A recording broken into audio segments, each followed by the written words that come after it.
decisamente fitto, molto denso, che trae il suo fondamento, la sua origine, il suo punto di principale discussione dalla presentazione di un rapporto curato all'interno del partenariato della Fondazione in coordinamento con la Regione del Veneto e con la realizzazione da parte di Boston Consulting, a cui seguiranno tutta una serie di tavole rotonde, di considerazioni di attori locali, attori nazionali e attori di contesto internazionale che ci porteranno le loro riflessioni, lo prenderanno anche come spunto per la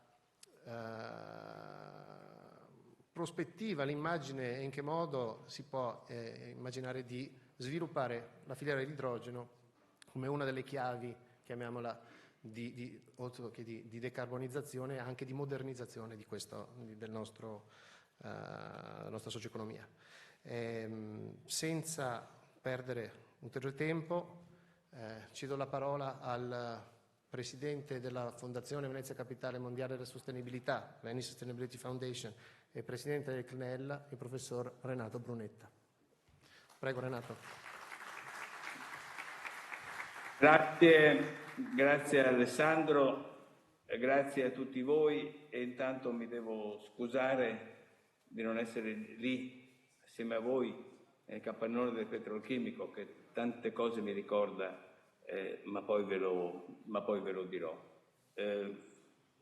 Non posso essere con voi perché ieri è stata una giornata molto importante per me, certamente, ma per il CNEL, il Consiglio Nazionale dell'Economia e del Lavoro, e per forse il Paese, perché abbiamo discusso di un tema che riguarda tutti: salario minimo, lavoro povero, che fare in questa congiuntura dal punto di vista delle politiche economiche e delle politiche sociali. Il CNEL è stato incaricato di svolgere un rapporto per conto del governo che noi abbiamo approvato ieri, con un bel dibattito interessante, e i risultati poi li ho consegnati ieri in tarda serata al Presidente del Consiglio. Quindi oggi devo curare le conseguenze di questa attività, quindi mi è stato impossibile ieri partire e quindi di essere questa mattina lì con voi. Però ho preparato un piccolo ragionamento che penso possa essere utile per l'inizio dei lavori. Intanto, caro Sindaco Brugnaro, spero che tu ci sia già, caro Assessore Marcato, cari ospiti tutti, buongiorno e benvenuti a questa quarta conferenza della Biennale della Sostenibilità 2023, l'Era del Mose, organizzata dalla Fondazione Venezia Capitale della Sostenibilità.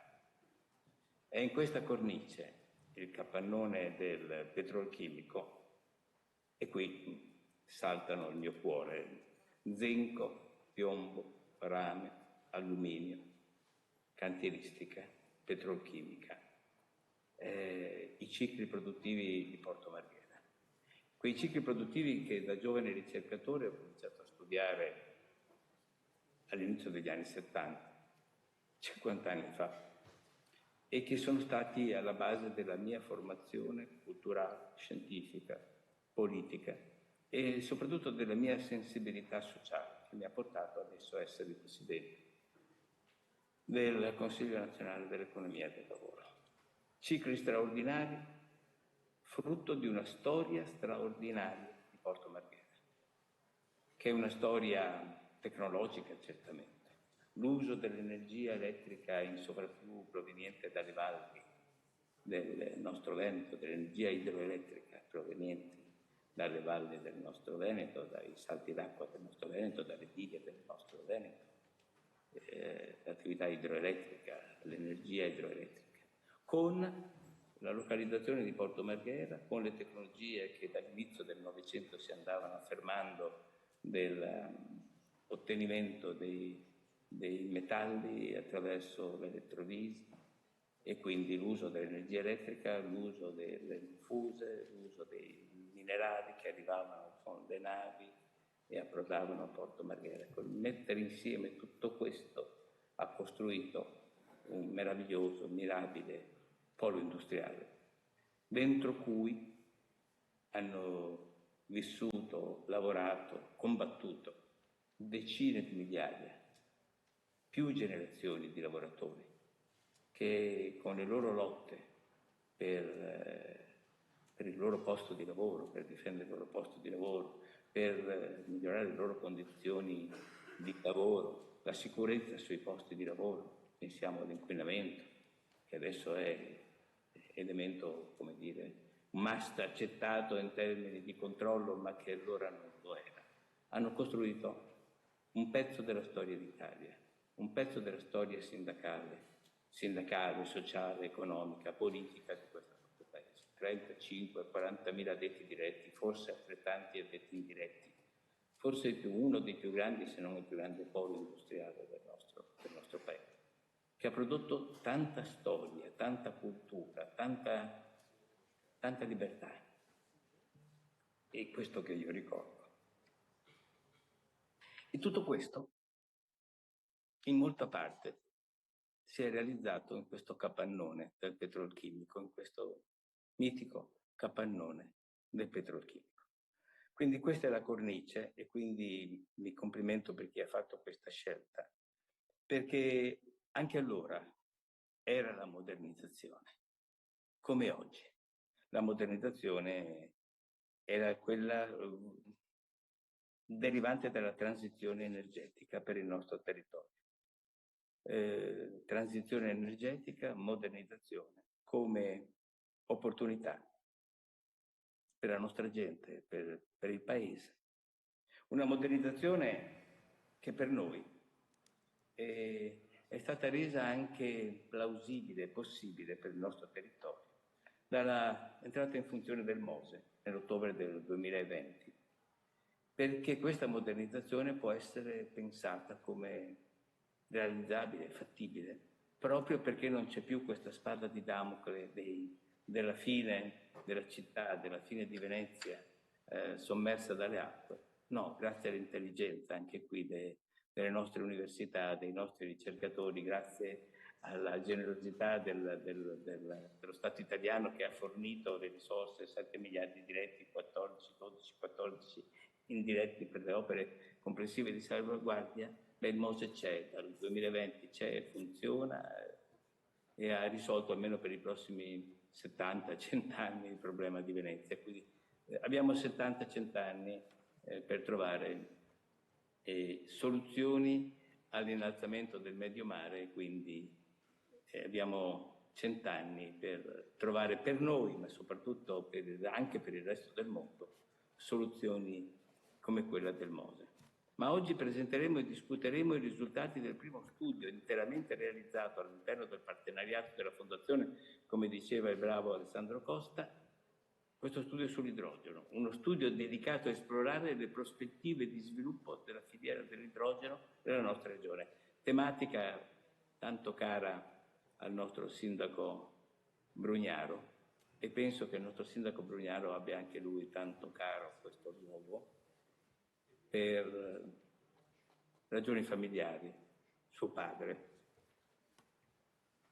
e penso che ci pensi con grande dolcezza. In particolare cercheremo di comprendere in che modo l'economia dell'idrogeno possa costituire una delle chiavi di riqualificazione sostenibile della zona portuale industriale di Porto Marghera, valorizzandola come elemento centrale di un sistema di filiera regionale. La storia si ripete: zinco, piombo, rame, alluminio, cantieristica, petrolchimica, la storia del Novecento. Adesso la storia del Novecento potrebbe ripartire dall'idrogeno. E in fondo i temi sono gli stessi e gli attori anche gli stessi. Il rapporto che vi viene presentato, Mappatura delle competenze della domanda di idrogeno in Veneto, che oggi presenteremo al pubblico, è anche il primo progetto concepito dal cantiere idrogeno della nostra fondazione. Quindi la nostra fondazione ha i suoi cantieri sono operativi e cominciano a dare i propri risultati. Il cantiere è un luogo di brainstorming creativo e progettuale tra i soci della fondazione. Vedete, il patrimonio della nostra associazione, che è fatto di 45-50 soci, stanno crescendo continuamente, che sono istituzioni accademiche, universitarie, di ricerca, le università, Ca' Foscari, IUAV, tra poco ci sarà l'Università di Padova, il CNR, e poi tutte le più grandi aziende private italiane e internazionali, le grandi multinazionali, da Fincantieri a Microsoft, a Team, alle banche, ai gruppi bancari. Bene, tutto questo è il nostro patrimonio, è il nostro patrimonio orizzontale di competenze, progettualità, ricerca, che noi stiamo attirando a Venezia per fare investimenti sostenibili su Venezia e per risolvere dal punto di vista economico-produttivo il problema della salvezza della città, che si fa non solo attraverso il Mose, non solo salvaguardando la laguna, ma anche costruendo elementi di sopravvivenza economica evoluta in vista del futuro per la sua civitas, per la sua gente. Non basta salvare l'ambiente, non basta salvare le mura, non basta salvare il cultural heritage, occorrono le persone e per le persone occorrono dei posti di lavoro, per dei posti di lavoro occorre il valore aggiunto, occorre la produzione, occorrono le imprese in un circuito virtuoso. Ecco, questa è la missione della Fondazione.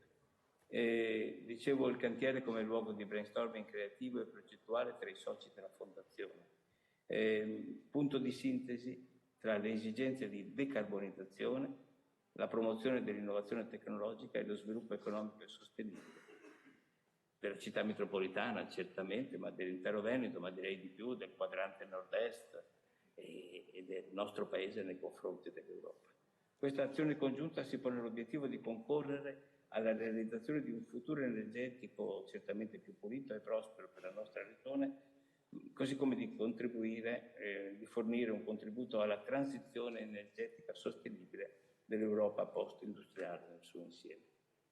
Il lavoro che oggi presentiamo è lo sforzo di ideazione, è il risultato di uno sforzo di ideazione condiviso da numerosi soci della Fondazione, con un importante contributo di coordinamento da parte della Regione Veneto, sempre sensibile a questa tematica, e di elaborazione, come già detto da Alessandro Costa, di Boston Consulting Group. Ma soprattutto è il risultato dell'analisi dei dati raccolti attraverso un'indagine che ha visto la partecipazione attiva di 250 enti e imprese regionali interessate o semplicemente incuriosite dalla prospettiva di prendere parte all'articolata filiera di questo vettore energetico. Un numero decisamente significativo per il nostro ambito geografico e per questo settore nascente. L'importanza dell'uso dell'idrogeno per Venezia e per il Veneto vede la sua regione e la ragione d'essere principalmente su due questioni. Il primo punto, l'idrogeno pulito svolgerà il ruolo di alleato fondamentale dell'energia elettrica rinnovabile per il successo delle strategie di decarbonizzazione del territorio e della socio-economia. Il sindaco Brugnaro lo dice sempre e ha ragione a ripeterlo. L'idrogeno infatti in una logica di complementarietà col vettore elettrico trova il suo più proficuo impiego in alcuni settori definiti hard to abate, vale dire acciaio, cemento, vetro, per citare qualche esempio, così come in determinate applicazioni di mobilità, quali il settore navale, determinate tipologie di trasporto su gomma, siano esse collettive urbane, tir di lunga percorrenza. Il Veneto, per le sue caratteristiche di varietà ed eccellenza imprenditoriale, è più di altre regioni europee candidato a sviluppare una filiera di tecnologie avanzate per la produzione, il trasporto e il consumo di questo vettore energetico. Ricordiamo sempre la collocazione geostrategica del Veneto, nord-est, regione di connessione tra il nord, l'est, l'ovest, il sud, il mare, con Venezia in posizione centrale. Brodel diceva Venezia città mondo, noi potremmo dire il Veneto regione mondo. da questo punto di vista. Sotto queste premesse, una convergenza pubblico-privato nella pianificazione del settore potrebbe stimolare l'attrazione di competenze e investimenti per il decollo della filiera. La zona industriale di Porto Marghera, la nobile zona industriale di Porto Marghera, tra dotazione infrastrutturale e l'entroterra portuale forse più attrezzato d'Italia da questo punto di vista, per competenze, spazi disponibili, potrebbe ospitare con successo la creazione di una nuova Hydrogen Valley, un nuovo sogno, dopo il sogno del Novecento, un nuovo sogno. Ecco, è con i nuovi sogni, con i piedi per terra, che si costruisce il futuro. E poi un secondo aspetto da prendere in considerazione, questa volta relativo a un fattore di natura geostrategica, cui accennavo prima.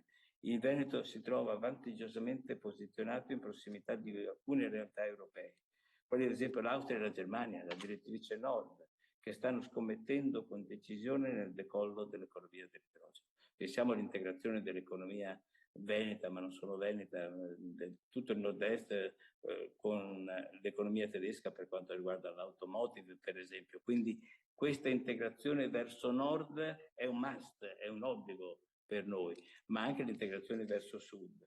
Tale elemento spaziale fa del Veneto uno snodo strategico per l'intera filiera, un hub, sia che la filiera sia essa upstream, cioè nella generazione della molecola, sia midstream, cioè nella distribuzione e stoccaggio, oppure downstream, ovvero negli utilizzi finali, con opportunità di partecipazione dei propri operatori ad un mercato che si espande oltre i confini nazionali. In ambedue i casi, quindi, attraverso lo sviluppo del settore idrogeno si potrà aprire un potenziale significativo di opportunità economiche per attrarre investimenti e creare nuovi posti di lavoro. L'attrazione di investimenti.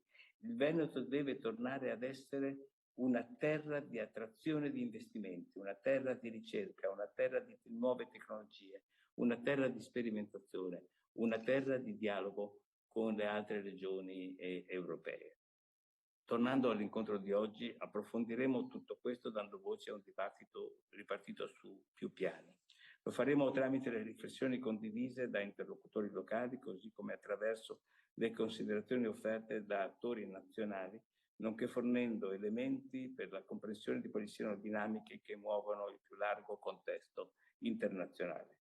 Ma lo faremo anche dando spazio alle esperienze di alcune aziende venete che stanno guardando con grande interesse alle opportunità che l'idrogeno può determinare, contribuendo a un rilancio decarbonizzato della nostra economia. Imprese pioniere che ben incarnano lo spirito di innovazione, spesso anche di audacia, che fa parte del DNA dell'industria, dell'imprenditoria veneta. Opportunità, se ci pensiamo bene, è una delle principali parole chiave che connotano l'azione della Fondazione che ho l'onore di presiedere. Perché ciò che stiamo assieme costruendo con la Fondazione da ormai un paio d'anni, con il nostro partenariato, è una fortissima e prolifica rete di relazioni tra soggetti diversi, ma ugualmente interessati a contribuire alla rigenerazione sostenibile della nostra Venezia, della nostra area metropolitana. Banche, grandi imprese, istituzioni accademiche di ricerca, i CNR, multinazionali. Questo insieme il tessuto che mette la Fondazione in grado di essere il grande catalizzatore di questo potenziale di attrazione. Vi ricordo brevemente, vado verso la fine, che stiamo già operando con successo su molti temi. Sulla realizzazione di Venezia Città Campus, di carattere innovativo internazionale, il raddoppio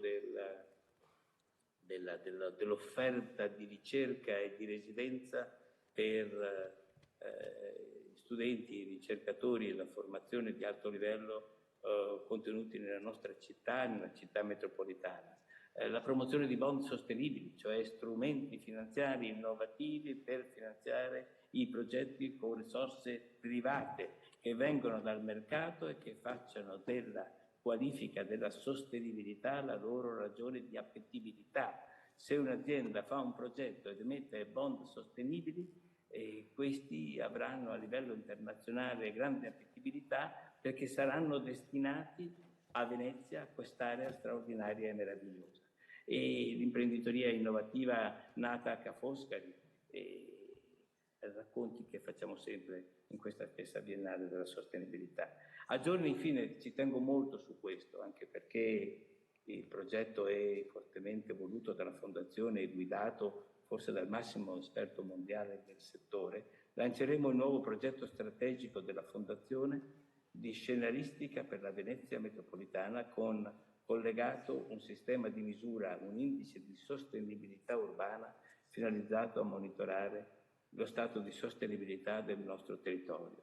Professor Paolo Costa, il massimo esperto internazionale di queste tematiche di sostenibilità legate alle città, alle grandi città, soprattutto alle grandi città d'arte, per la costruzione di indici di misurazione della sostenibilità in ragione dei flussi turistici, ma non solo. Ecco, forse per la prima volta noi avremo un percorso che ci dirà, al di là delle emozioni, troppi turisti, troppi flussi, chiudiamo, non chiudiamo, che ci dirà e che ci darà gli indici corretti sulla base di una metodologia scientifica.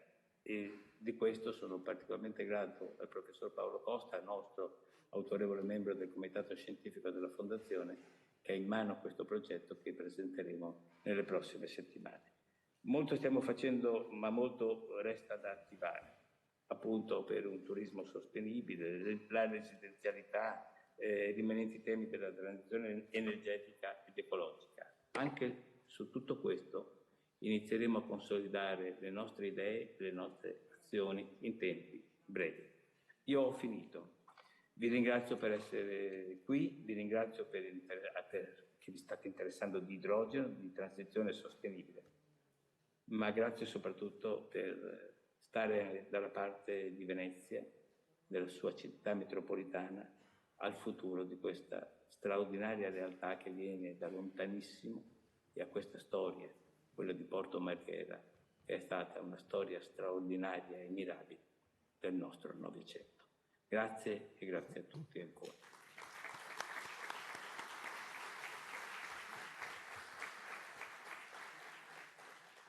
Ringrazio il Presidente Brunetta per il suo discorso così appassionato, accorato e denso di stimoli. E chiedo all'assessore Roberto Marcato, assessore allo sviluppo economico, energia, legge speciale per Venezia della Regione del Veneto, di avvicinarsi al podio per le sue parole di indirizzo. Grazie.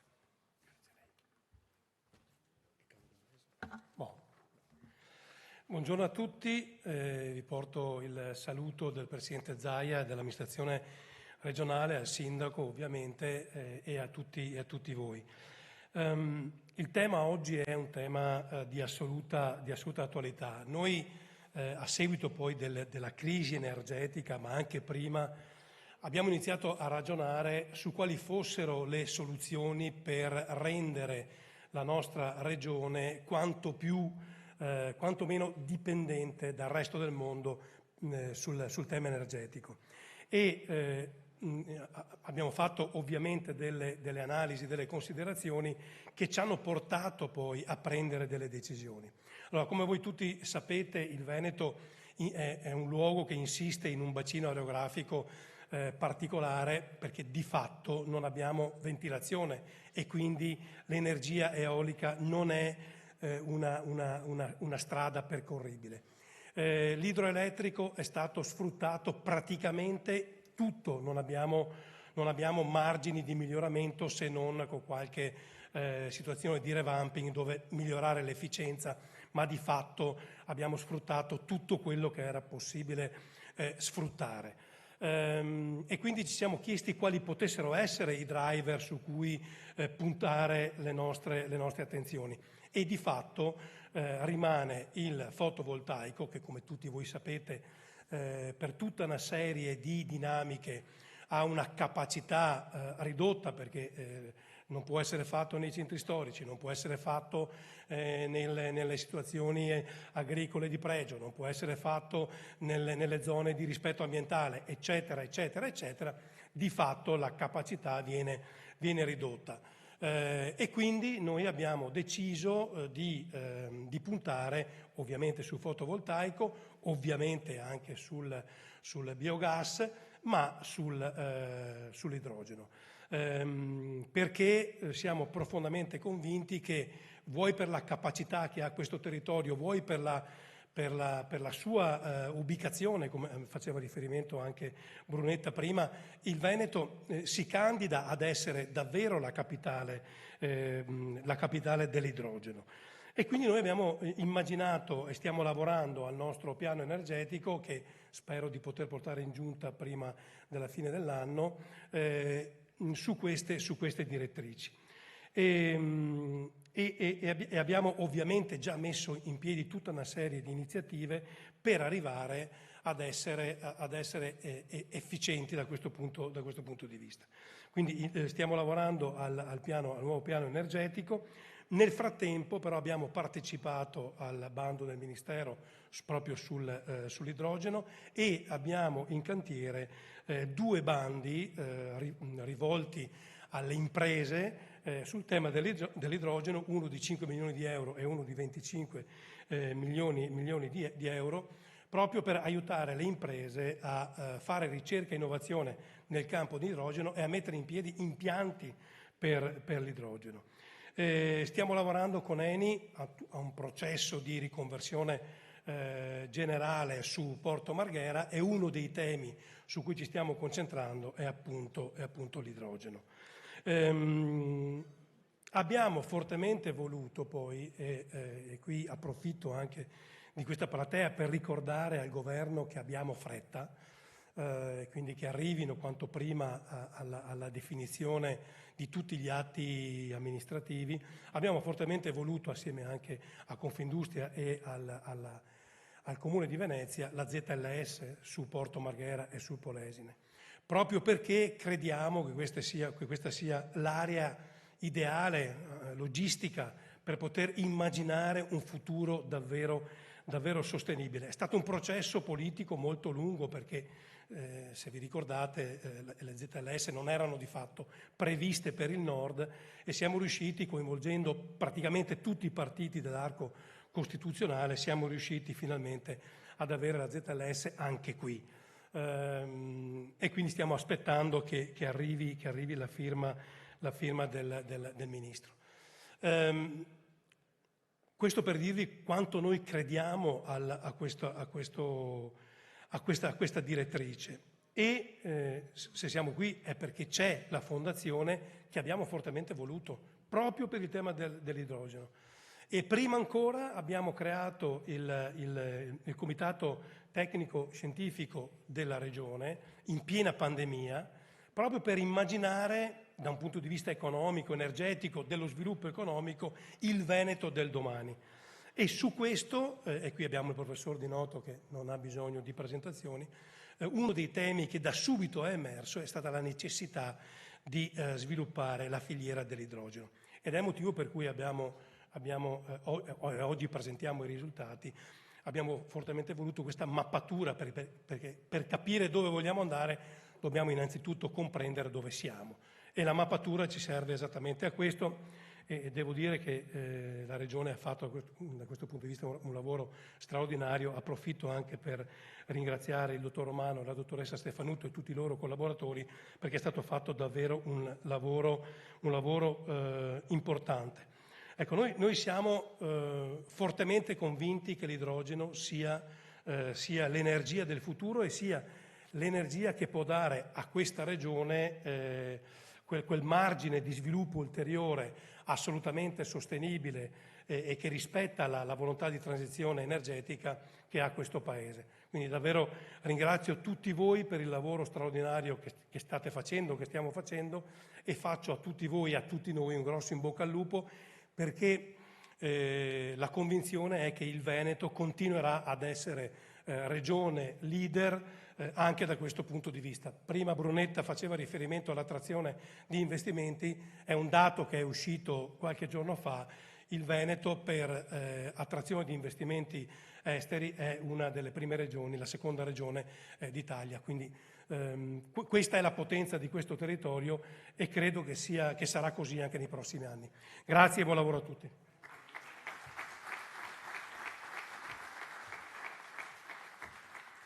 Ringrazio l'assessore Marcato anche per averci fornito qualche elemento pratico e numerico, anche quantitativo, su quali sono le prospettive e qual è il supporto della Regione Veneto allo sviluppo della filiera.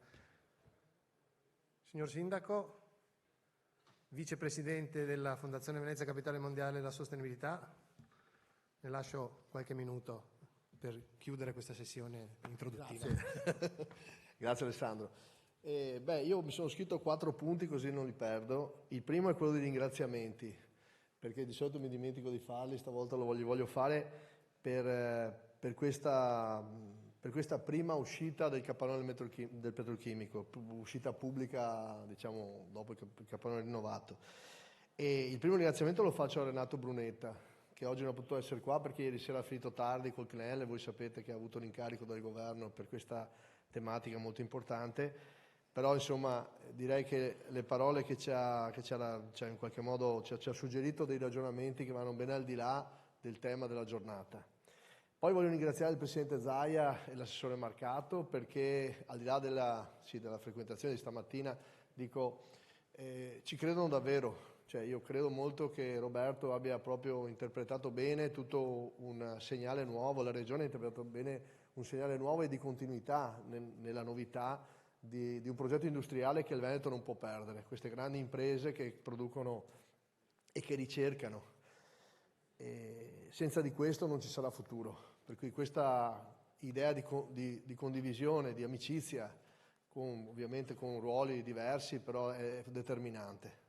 Avere la nostra regione al fianco e aver messo Venezia non tanto come Venezia città, ma quanto come luogo industriale strategico, come è sempre stato nell'economia del Veneto, diventa importante per il Veneto, oltre che per la zona dove siamo. E poi i ringraziamenti che voglio fare sono a Vela per aver organizzato il convegno di oggi, ma anche per aver accettato di prendersi l'ennesima grana che gli ho dato, che è quella della gestione del capannone qua del petrolchimico, di cui ovviamente adesso parlerò perché è impossibile che non parlo di dove siamo. Poi voglio ringraziare, e quando dico Vela intendo veramente tutti i ragazzi e le ragazze che lavorano instancabilmente, perché si sono beccati la fiera della nautica, si sono beccati la fiera dell'artigianato dell'alto, che ha avuto un grandissimo risultato. Voglio ringraziare gli espositori che sono venuti, ma loro che lavorano incessantemente già alle prossime edizioni. Poi voglio ringraziare tutte le imprese coinvolte. Le imprese, quando parlo di imprese parlo dei tecnici, parlo degli imprenditori, parlo dei lavoratori, tutti quelli che credono davvero nell'innovazione. Oggi parliamo di idrogeno, ma in generale io ringrazio le persone che lavorano, perché penso se io ho un partito è il partito del lavoro. Cioè credo che al di là delle differenze che possiamo avere di vedute su tante cose, che è il bello della vita, quello che ci deve accomunare proprio, che io non riesco a non accettare, cioè non riesco a non capire, non capisco quelli che non capiscono che la libertà e la nostra dignità parte dal lavoro, il rispetto parte dal lavoro. Per cui con tutte le difficoltà che lavorare ha, cioè la stanchezza, la fatica, prima di tutto è quello che dobbiamo comunicare nelle scuole ai ragazzi, cioè la bellezza anche della stanchezza, cioè essere stanchi ma soddisfatti, essere puliti quando si fanno le cose, ecco, vivere del proprio lavoro. E qui siamo dentro a questo contesto e questo capannone ce lo ricorda, penso, anche in ogni istante. E poi per ultimo, ma perché è significativo, dico come importanza, la presenza del ministro Pichetto Fratin, che adesso fra un po' dovrebbe arrivare, ci hanno dato appena arrivo verso le 11, ma che onora il luogo, onora lo spirito, onora la linea che stiamo portando avanti con Venezia Capitale Mondiale della Sostenibilità, ma in generale con questa praticità, attualità delle cose che diciamo. Con grande difficoltà abbiamo cercato di invertire una tendenza di disfattismo che c'era, di immobilismo degli ultimi 30 anni, parlo di Porto Marghera, e i primi segni si cominciano a vedere tangibili. Per cui poi sentiremo lui, ma insomma lo ringrazio di cuore ufficialmente da parte di tutti e della città di essere qua e di fare uno sforzo, perché indubbiamente ci sono 100.000 occasioni, non è facile avere un ministro vuol dire che è significativo il Ministro dell'Ambiente qui presente. Adesso parlo un attimo del capannone. Non posso non parlare di questo capannone. Il capannone del petrolchimico, qui sono svolte le lotte operaie. Qua io da piccolo ero con 2 guardie del corpo, perché a quei tempi là volavano le sedie, non c'erano queste sedie qua, cioè si vedeva, qui è successo di tutto. Qui è successo di tutto. E a tal proposito il ringraziamento in questo momento più grande che mi sento di dire è grazie a l'ENI. L'ENI ha accettato di regalarci il capannone, a noi comune di Venezia. Ho fortemente voluto questa scelta, l'ho spiegata poi al sindacato con cui abbiamo una buona interlocuzione, direi, una fattiva interlocuzione, proprio perché per rendere agibile per le loro necessità il capannone, per dare continuità a quelle che sono le assemblee sindacali che dovessero avvenire per quanto riguarda i lavoratori ancora dell'ENI, quindi Marghera, ma poi anche per fare convegni specifici che ogni sigla sindacale vorrà fare. Questa interlocuzione sta andando avanti fattivamente, insomma, dentro una logica di programmazione. Per quanto riguarda però la scelta, diciamo, politica vera che fa il Comune su questo capannone è: l'ENI ci ha dato il capannone diventa, con €1 dico, siamo diventati proprietari del capannone, il capannone diventa patrimonio della città. A prescindere chi sarà il sindaco prossimamente, questo patrimonio è del Comune e va difeso. Essendo patrimonio pubblico non potrà più essere cancellato. Il rischio qual era? Che dentro alle ovvie ristrutturazioni, cessioni, modifiche di aziende, poi questo capannone finisse in mano magari involontariamente a qualche impresa che a quel punto non sapeva cosa fare, magari avrebbe rivalorizzato in altre cose. Per noi questo, per me in particolare, è un elemento culturale di grande importanza. È un luogo culturale di grande importanza, su cui non dobbiamo preservarlo e mantenerlo. Ho chiesto al sindacato anche se vorrà, ma mi sembra che ci sia disponibilità di lasciarci anche i dipinti che loro dicono di essere di loro proprietà, diventa patrimonio del Comune. Perché in maniera tale che così, a maggior ragione, è un patrimonio storico, è la storia del Novecento industriale, con tutte le contraddizioni che ci sono. Però qui dentro si è costruito un percorso di libertà, un percorso di democrazia, dove ci sono state fatte ogni lotta possibile. C'è ancora un riferimento alla lotta contro il terrorismo. Qui a Marghera si è fermato il terrorismo, i lavoratori hanno fermato il terrorismo, nelle fabbriche, i lavoratori non intendo dire soltanto gli operai, intendo dire proprio i tecnici, i quadri, tutte le persone che lavorano hanno detto no al terrorismo, e ancora continuiamo a dire no alla violenza, no al terrorismo, sia alle discussioni, anche le più aspre, ma sempre con rispetto dei diritti degli altri. Se no non facciamo cultura occidentale, non riusciremo a fare impresa, non riusciremo a fare azienda. Questo è il contesto democratico in cui siamo. E qui ci sarà il grande futuro. E per cui possiamo pensare che da questa logica di collaborazione e di discussione possiamo davvero immaginare il futuro di Porto Marghera, che non deve essere fatto di contrapposizioni, di paure, ma di grande energia, di grande positività. Questo è il senso dell'operazione che abbiamo svolto. Poi abbiamo messo, appunto perché è patrimonio del Comune, abbiamo ristrutturato. Abbiamo cominciato intanto a mettere la norma minima, per cui i bagni, tante cose, i parcheggi esterni, non vi faccio lungo, ma siamo venuti qua seriamente proprio perché questa sala potesse essere adibita in questo modo. Abbiamo portato la fibra ottica, cose che se no non c'erano, e anche una disponibilità migliore proprio perché qui si possono svolgere ancora incontri, convegni, letteratura, musica, come è sempre stato utilizzato, però in maniera che ci sia una regia, una pianificazione che sarà affidata appunto a Vela. Abbiamo intenzione di spendere ulteriori soldi per fare ulteriori efficientamenti, proprio perché sia una nostra fiore all'occhiello. Entrerà nel quadro culturale e di mostre, di eventi del Comune di Venezia. È già entrato. Passo al tema dell'idrogeno. Anche qui c'è un aspetto molto personale. Io da Presidente di Confindustria ho fatto battaglie vere per convincere, e spero che questo convegno aiuti a far capire poi qual è, dal mio punto di vista, l'obiettivo vero di questo convegno. Io ho fatto battaglie perché si capisse l'importanza dell'idrogeno in Italia, per il nostro paese. Mi ricordo, per cui un po' di memoria, ormai 62 anni, mi sento un ragazzino, ma mi ricordo quando tutti dicevano si doveva andare sull'elettrico, perché la moda era questa, perché si sta facendo così, perché la Germania va sull'elettrico, noi siamo capaci, anche siamo abbastanza bravi a copiare, ma in questo caso io mi opponevo dicendo guardate che il Giappone sta andando tutto sull'idrogeno, stanno scegliendo tanto fortemente l'idrogeno, stiamo attenti, non perdiamo sta dinamica. Insomma, facendola breve, l'amministratore delegato di Eni, Descalzi, mi ha creduto, mi ha ascoltato, mi ha dato fiducia, mi ha dato un minimo di speranza e abbiamo aperto questa Eni mi ha dato ragione su questo ed è importante che una grande azienda di questo tipo, perché stiamo parlando di un colosso, creda possa andare a sperimentare. E ha visto che effettivamente c'era del buono in quello che dicevo.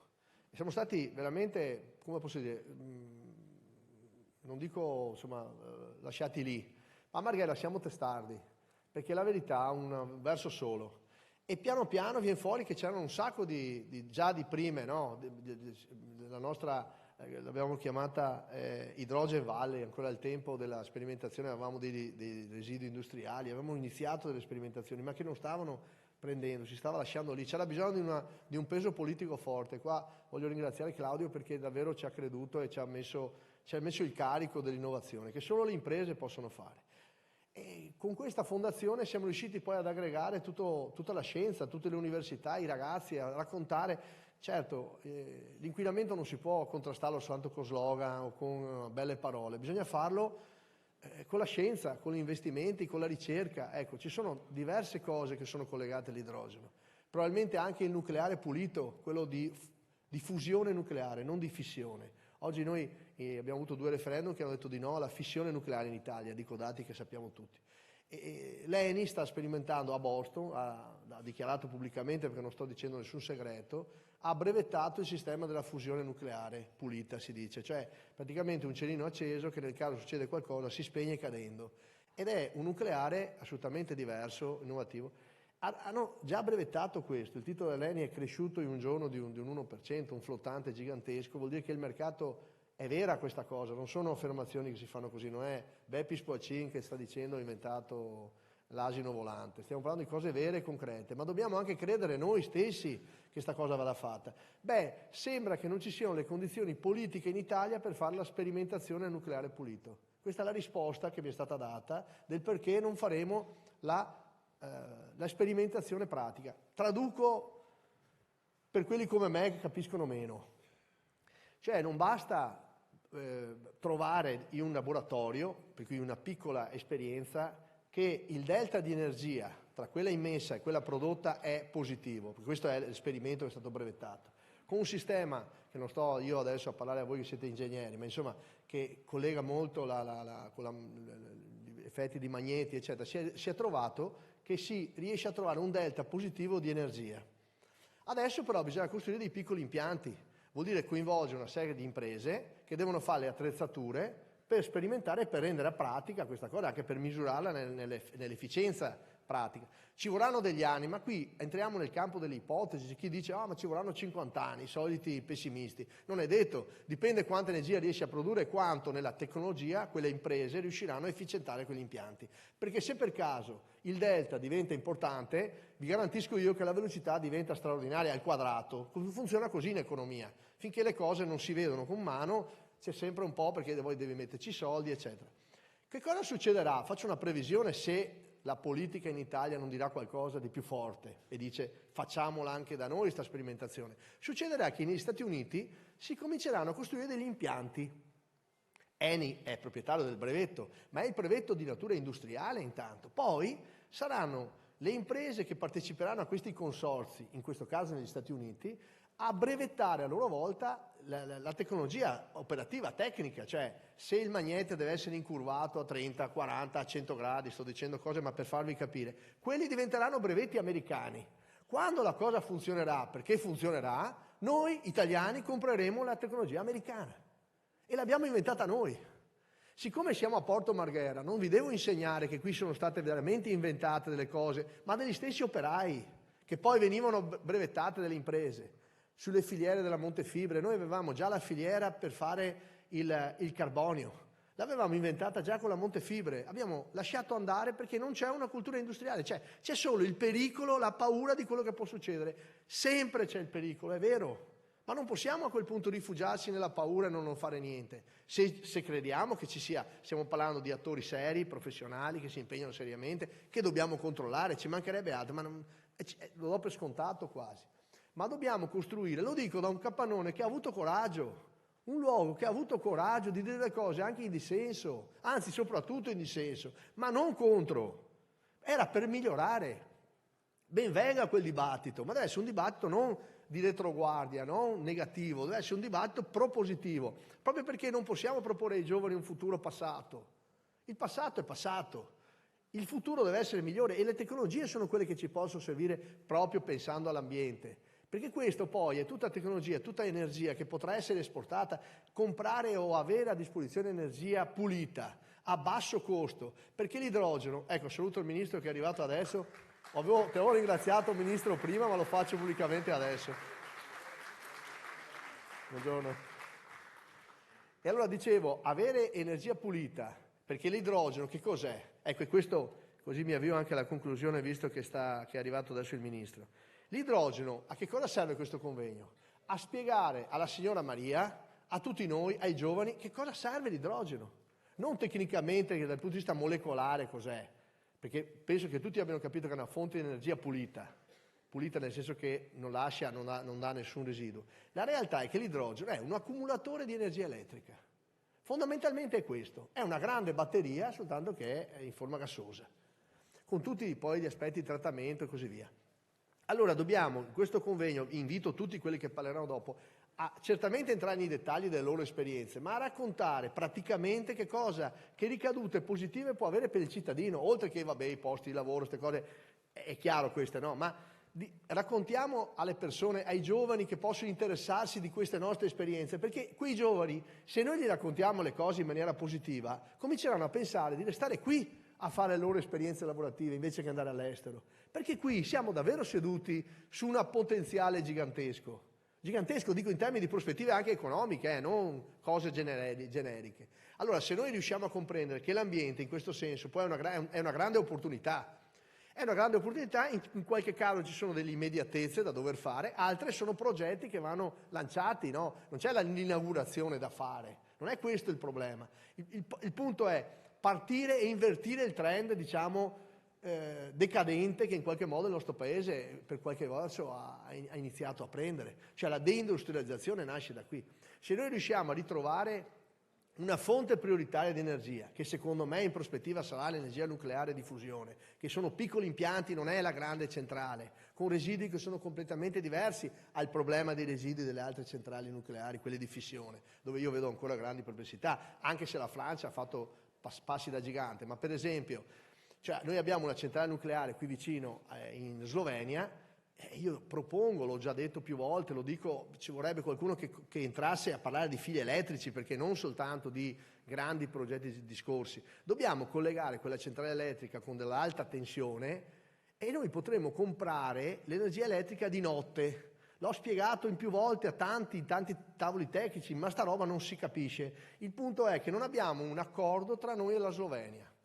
Cioè, quando noi facciamo una centrale elettrica a gas, per capirci, il prezzo dell'energia elettrica, anche di notte, chi gestisce la centrale elettrica di notte abbassa il contatore del gas, c'è meno richiesta di energia elettrica, meno consumo, il prezzo rimane abbastanza stabile. Non so se riesco a spiegarmi. Una centrale nucleare non può abbassare la produzione, perché è costante, il che vuol dire che siccome di notte c'è meno richiesta di energia elettrica, quella centrale nucleare è costretta a vendere energia elettrica di notte a meno soldi. Se noi colleghiamo e andiamo a comprare energia elettrica di notte, parlo in termini brevi, e me la porta a Marghera, la trasforma in idrogeno, quell'energia elettrica in questo momento sarebbe una fonte, e poi la vendo di giorno, la uso di giorno, quando invece il prezzo e il valore è maggiore. E questo sarà per usare per i treni, per usare per le navi, per gli aerei. È difficile pensare agli aerei a batteria. Mi pare abbastanza evidente che non sarà così. E non ci sarà la centrale nucleare montata su un aereo, anche se l'origine magari diventa e parlo di nucleare pulito. Tutte cose da sperimentare, da vedere, da controllare, ma certamente, nessuno ha il Vangelo in mano. Ma questa è la scienza, questo è il punto oggi. Aspettiamo che lo facciano gli altri e poi rincorriamo quella roba lì. Non è che per caso i nostri giovani andranno lì a fare quelle sperimentazioni, se noi non abbiamo il coraggio, la nostra generazione, di dire no, lo facciamo qua. Quando diciamo investiamo sull'università, facciamo il campus, eccetera, è per portare intelligenza da tutto il mondo, magari dall'Europa, visto che tutti dicono che l'Europa dovrebbe essere unita, dobbiamo il nostro futuro, io condivido perfettamente. Però guardiamoci in faccia, quanti sono gli europei che vengono qui? Quanti vengono a studiare qua? Questa è una sfida alle nostre università, ma al nostro sistema sociale. Qui i ragazzi poi devono vivere anche bene, sono cambiati gli usi, dobbiamo imparare l'inglese tutti quanti, È una sfida che io propongo qua dal Capannone, dove qui sono state fatte lotte, dove ci sono state dette cose. Qui è passata la classe dirigente italiana, nel bene e nel male della nostra città, ma non solo. Qui è passata un pezzo di storia industriale del paese e ancora oggi tiene duro. E qualcuno vorrebbe mandarli via. È sbagliato. Dobbiamo ristrutturare, migliorare, ma non sono più quelle fabbriche di una volta. L'ha detto bene Marcato, l'ha detto prima Brunetta anche, che a quel tempo là c'erano le lotte per la difesa della salute, del lavoro, eccetera. Cioè, caspita, ce l'ho in casa, sapevo bene, conosco bene, ho un'attualità. Ed è giustissimo, è giusto, dobbiamo continuare su questa roba qua. Non è contro, non è una cosa contro. Dobbiamo però saper mitigare, moderare i nostri atteggiamenti, non perché uno vinca sull'altro, ma dobbiamo vincere insieme tutti quanti, anche con colorazioni diverse. Lo cerco di spiegare perché questa si chiama comunità e questo fa attrazione di investimenti, perché se tu vieni su un luogo dove la gente è partecipe, è sempre pronta a migliorare, ma mai a distruggere, allora tu riesci ad attrarre investimenti, attrarre intelligenze, attrarre persone, a non far andare via gli altri. Allora diamo un futuro. Il vostro ruolo, e ho finito, di questo convegno è spiegare alle persone che cos'è l'idrogeno oggi. Spiegatelo voi, spiegatelo con gli esempi che fate. Raccontiamo che abbiamo fatto il primo distributore, è un esempio. Ma per farlo è stata una cosa incredibile dal punto di vista burocratico.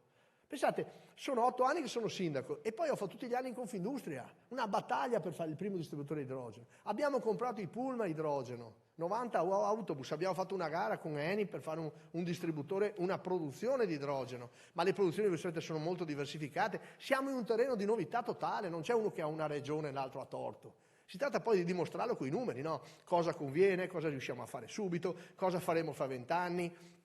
Ma qui oggi possiamo cominciare dal capannone del petrolchimico a parlare di futuro reale.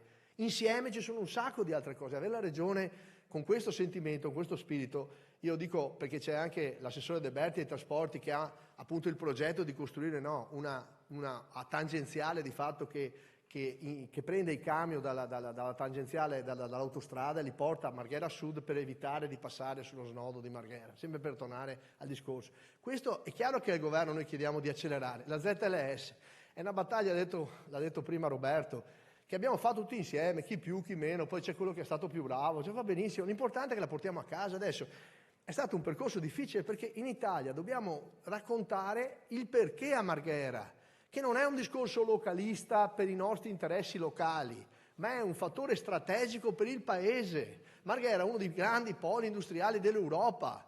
Dobbiamo raccontare questo a Roma, non pensare che ci sia il vantaggio per il politico di turno. Non è questo in discussione oggi.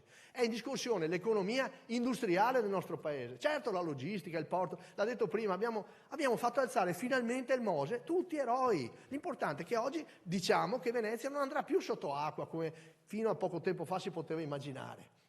Con tutta ancora un sacco di cose da fare, certamente, ma oggettivamente non si può non vedere, perché se no ai giovani che messaggio arriverà? Raccontiamo sempre anche il perché devono restare qua, perché conviene studiare qua, perché conviene venire a vivere qua. Ho finito. Grazie ancora.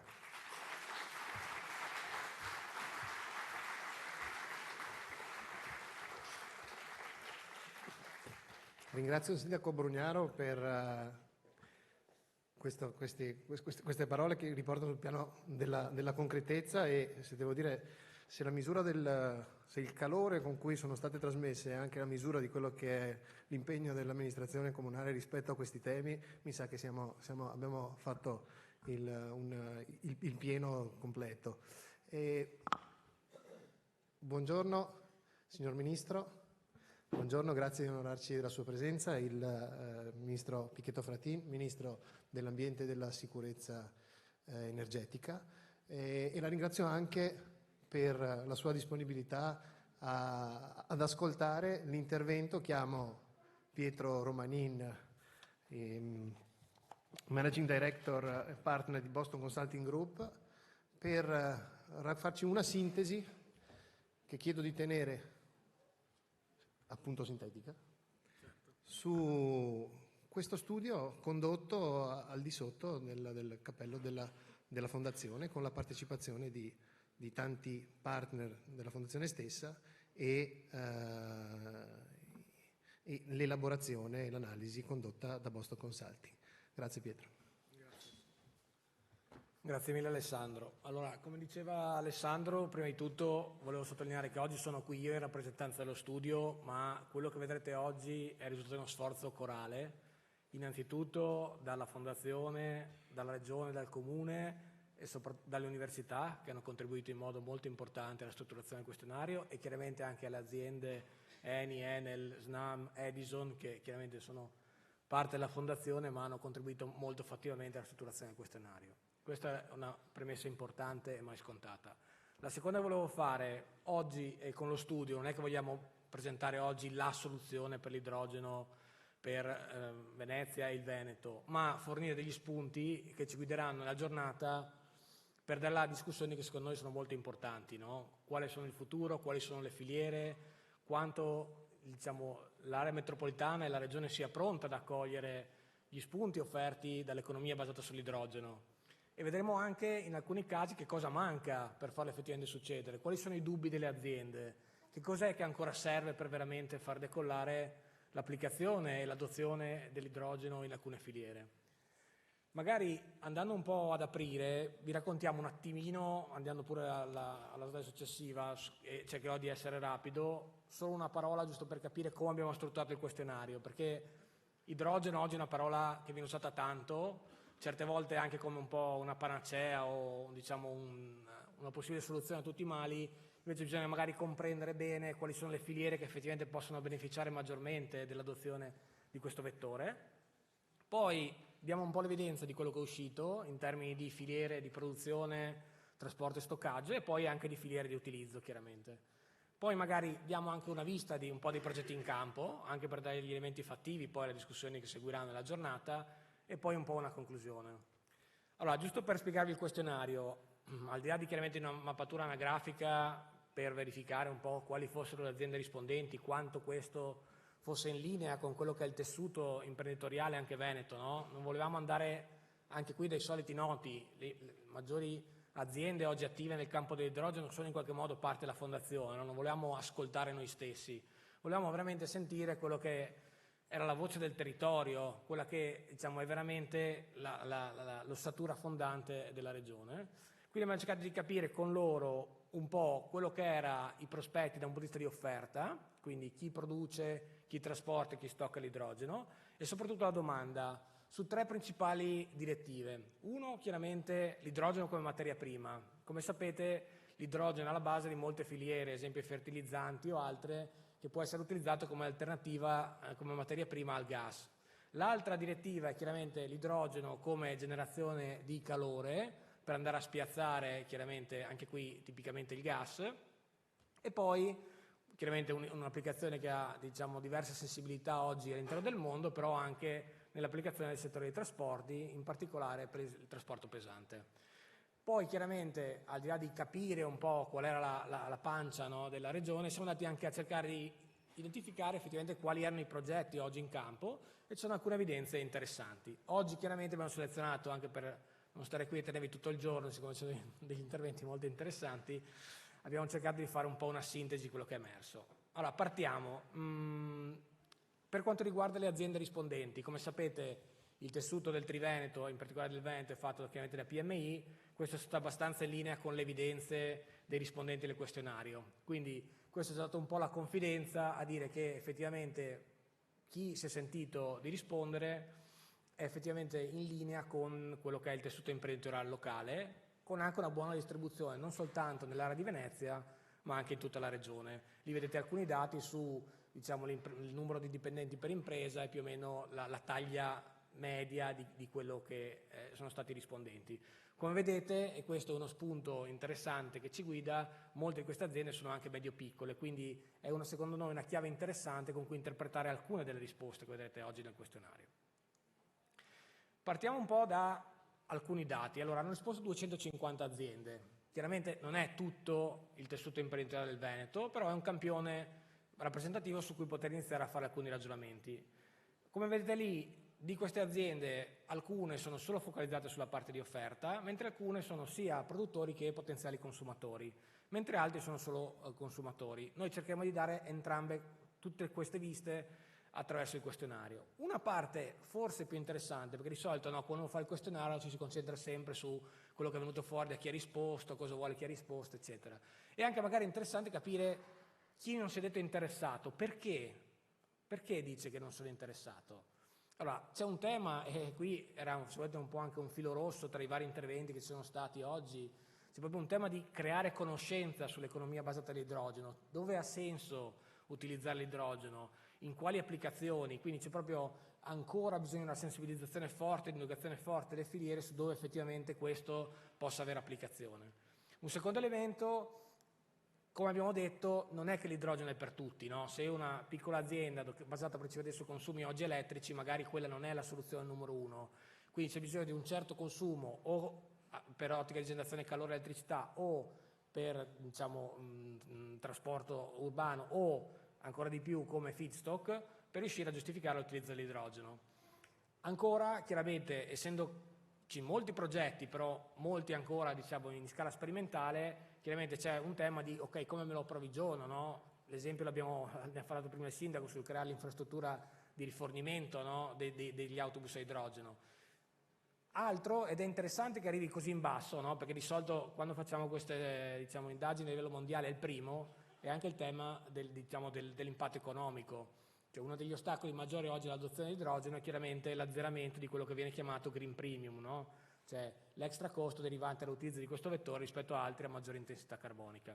E poi chiaramente altri fattori. Però questi elementi sono da un lato coerenti con altre indagini che noi stiamo facendo a livello mondiale, dall'altro sono interessanti per ragionare su quali possono essere gli spunti della città metropolitana, della regione e anche della fondazione in prospettiva, no?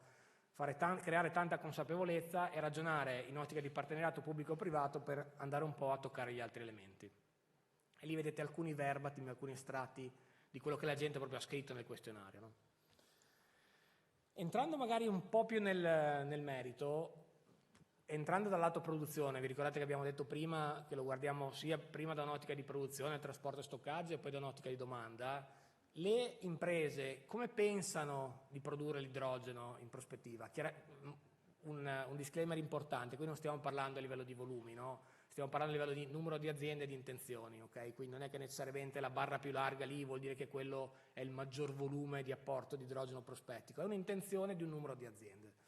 Allora, una maggior parte, come vedete, vogliono farla con o elettricità autoprodotta oppure con elettricità acquistata, con garanzia di origine verde o di altro tipo.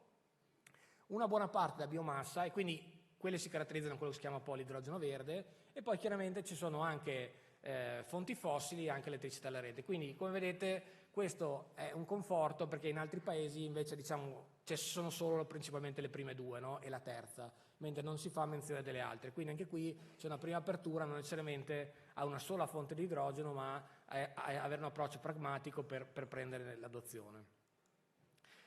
Un altro aspetto confortante dal nostro punto di vista, e di nuovo qui noi abbiamo cercato di dare una rappresentazione che sia integrata, è che le filiere, attraverso le diverse modalità di produzione dell'idrogeno, si dimostrano di avere, o perlomeno secondo la valutazione che loro stessi fanno, di avere le competenze necessarie per partecipare alle filiere in modo attivo. Lì, vedete, ci sono alcune, noi abbiamo chiesto loro di provare a mappare come si percepiscono, chiaramente in funzione di quello che hanno risposto prima, no? Per cui chi sostiene di farlo in autoprodotta con fonti rinnovabili, elettrolisi, chi vuole fare con fonti fossili chiaramente ha l'SMR, quindi la parte destra, o chi vuole fare con biomassa eccetera, le pirolisi. E qui chiaramente vedete che sia per quanto riguarda la parte più di ricerca e sviluppo, sia poi la parte di realizzazione degli impianti e poi anche la parte di gestione, le filiere in qualche modo si sentono pronte a potersi mettere in gioco su questi elementi. Quindi questo è un dato che secondo noi è confortante. Qui stiamo vedendo principalmente, ripeto, la parte di produzione, trasporto e stoccaggio. Andiamo magari sulla parte di domanda, no? Che forse è la parte un po' più interessante, un po' più stimolante. Allora, innanzitutto che cosa stiamo cercando di sostituire, no? Qui abbiamo chiesto alle aziende, ok, ma fatto centro il vostro fabbisogno energetico, che cos'è che utilizzate oggi, no? Chiaramente, come abbiamo detto, visto il tessuto di partenza, l'elettricità è una componente importante. Vedete poi che c'è chiaramente un consumo forte di diesel e benzina per le flotte, sia pesanti che leggere, e poi il gas naturale, e poi c'è una piccola parte che afferma addirittura già di usare l'idrogeno. Stiamo parlando sempre di numero di rispondenti, quindi non di volumi di consumo. Chiaramente noi in prospettiva l'idrogeno deve focalizzare sulla colonna del 60 e sulla colonna del 56, no? Per andare potenzialmente a spiazzare una quota parte di quei consumi, oltre che magari poterne abilitare degli altri nel futuro se particolarmente competitivo. Però in principio quelli sono i due bersagli che l'applicazione di idrogeno deve andarsi a cercare.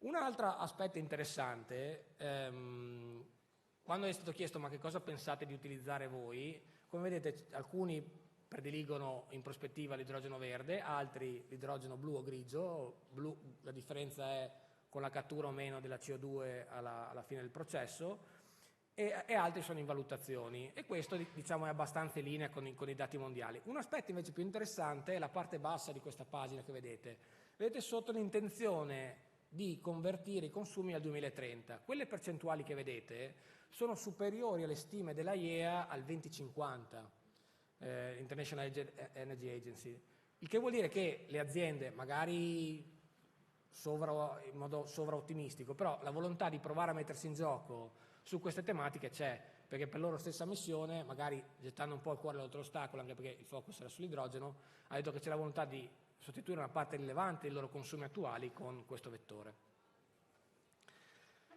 Anche qui vedete un po' per che cosa loro si sentirebbero di utilizzare l'idrogeno all'interno dei loro utilizzi, no? E qui vedete che chiaramente c'è sicuramente un focus di materia prima. Chiaramente chi la consuma come materia prima ha dei consumi veramente importanti, e quindi creare delle filiere focalizzate sull'utilizzo dell'idrogeno come materia prima al posto del gas potrebbe avere degli impatti molto rilevanti. L'utilizzo per produzione di elettricità calore, qui c'è anche chiaramente il tema del blending, no? Che è stato interpretato da alcuni come qui dentro, ovvero sia qui ci sono molte aziende che utilizzano il gas per fare trattamenti termici, no? Nelle proprie realizzazioni, e oltre alla sostituzione ai forni elettrici ci potrebbe essere l'alternativa chiave di sostituire il gas con l'idrogeno, chiaramente assieme a un panel di alternative che hanno loro, no? Perché chiaramente è un'alternativa del biometano e altre, e poi chiaramente c'è l'utilizzo dell'idrogeno in ambito trasporti, che può essere chiaramente in ambito non soltanto di trasporto su gomma, ma anche fluviale e in prospettiva anche aereo. Quindi vedete qui un po' come è stato risposto, e anche qui c'è comunque, vedete, un interesse forte locale da parte dei rispondenti. Chiaramente per quello che è il tessuto imprenditoriale vedete magari minore interesse per la materia prima, perché magari non tutti lo utilizzano come tale. Facendo un attimino di focus sul trasporto in particolare, chiaramente c'è forte interesse a valutare l'applicazione del trasporto su gomma. Qui chiaramente a livello mondiale, come sapete, ci sono diverse sensibilità su quello che è la prospettiva dell'idrogeno versus l'elettrico versus i biocarburanti in prospettiva. Comunque la volontà di sperimentare, registrata da parte delle aziende, è comunque alte, sia per il trasporto merci che per il trasporto persone, no? Dove chiaramente l'idrogeno, ragionando sempre in ottica di spiazzamento di altre fonti, risulta magari più interessante per il trasporto pesante su lunghe percorrenze rispetto magari a dei trasporti più bassi, oppure su dei circuiti chiusi come quello che voi state sperimentando sugli autobus. Andando rapido, siccome poi mi hanno chiesto anche giustamente di tenere i tempi, è interessante notare che, come evidenziavano prima gli interventi istituzionali, già sia nell'ambito di Venezia che nell'ambito della regione ci sono già dei progetti in corso che, come vedete, vanno un po' a toccare un po' tutti quegli elementi di filiera che abbiamo visto prima, sia l'utilizzo come elemento di alternativa nei processi, sia nei trasporti, ma anche lo sviluppo poi di componentistica o studi di ricerca e sviluppo all'interno di quelle filiere, no? Come sapete, una delle sfide principali derivanti da la prospettiva dell'adozione dell'idrogeno su larga scala è ridurre poi il costo effettivo di produzione, no? E qui ci sono tanti leve di intervento, e chiaramente se le aziende venete che già sono attive in alcune parti di queste filiere potessero essere parte, è un aspetto interessante. Una parte altrettanto interessante, come vedete, molti degli studi sono però a studi di fattibilità, quindi sono ancora molto studi concettuali, no? Quindi l'ambizione un po' della Fondazione del Lavoro di Tutti sarebbe spostare sostanzialmente quell'azzurrino più verso l'alto, no? Quindi spostare l'onda dalla parte di studi di fattibilità, ingegnerizzazione e progettazione più verso la parte a valle, no? E quindi di portare più progetti esecutivi anche alla luce dei movimenti che stiamo vedendo sia a livello europeo, no? Con la creazione dell'Hydrogen Bank e anche chiaramente a livello nazionale con tutti quelli che sono gli stanziamenti a livello PNRR e altri. Cioè la volontà sarebbe di spingere veramente le aziende a lanciarsi più a valle. Una parte interessante è che magari questo è un aspetto più italiano, è che buona parte delle sperimentazioni sono su progetti di piccolo taglio, no? Chiaramente anche fortemente influenzati da quello che oggi è il supporto alle iniziative dell'idrogeno, che chiaramente sono focalizzate su questa taglia di progetti, no? Noi vediamo che a livello europeo in realtà si stanno affermando anche progetti su più larga scala, no? Elettrizzatori di 100 megawatt e oltre, quindi qui lo stimolo è che chiaramente, e forse qui lo vedrete poi, la capacità di fare sistema e quindi mettere assieme dei grossi player che possono essere produttori o trasportatori e soprattutto con la filiera industriali che devono fare gli off-taker è fondamentale, no? Cioè, quindi creare queste integrazioni di domanda e offerta che sempre di più saranno dei fenomeni locali per come si sta andando a configurare la regolamentazione intorno all'idrogeno, è fondamentale. Cioè non è che più non è diciamo un vettore che io immetto in rete e poi qualcuno lo prenderà. Sempre di più i progetti che, se vedete, hanno vinto anche recentemente l'Innovation Fund a livello europeo sono dei cluster industriali su base locale, dove lavorano in modo integrato i produttori con i consumatori, e questo è un elemento veramente differenziante per fare il salto di scala.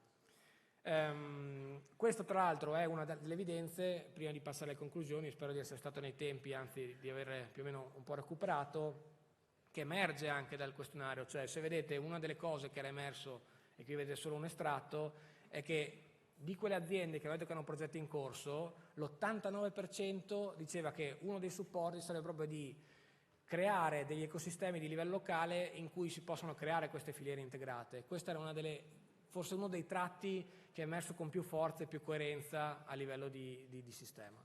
Quindi, concludendo, qui vedete che cosa dicono le aziende come fattori limitanti all'adozione. Lì sono a prendere un ranking di fattori che loro li vedono come limitanti. Chiaramente una è per chi produce, chiaramente il tema dei finanziamenti, in particolare su larga scala e prospettici, e chiaramente per gli utilizzatori, senza dubbio, come avete visto prima, c'è il tema del costo, c'è il tema dell'incertezza, eccetera. Quindi c'è veramente tanto che si può fare sia a livello di istituzioni, sia e soprattutto a livello di filiere industriali per spingere effettivamente l'adozione, no? Quindi, per concludere l'intervento, 4 punti che vorrei lasciarvi oggi, e ringrazio ancora di nuovo tutti quelli che ci hanno aiutato nello sforzo per portare questo questionario in regione. Uno, chiaramente siamo ancora alle fasi iniziali, no? Quindi l'obiettivo di questo questionario non era dire ok, la risposta per l'idrogeno di vento è questa, ma esplorare che cosa vorrebbero le filiere, cosa vi stanno chiedendo, per poi indirizzare dei percorsi concreti per riuscire a indirizzare quelle esigenze.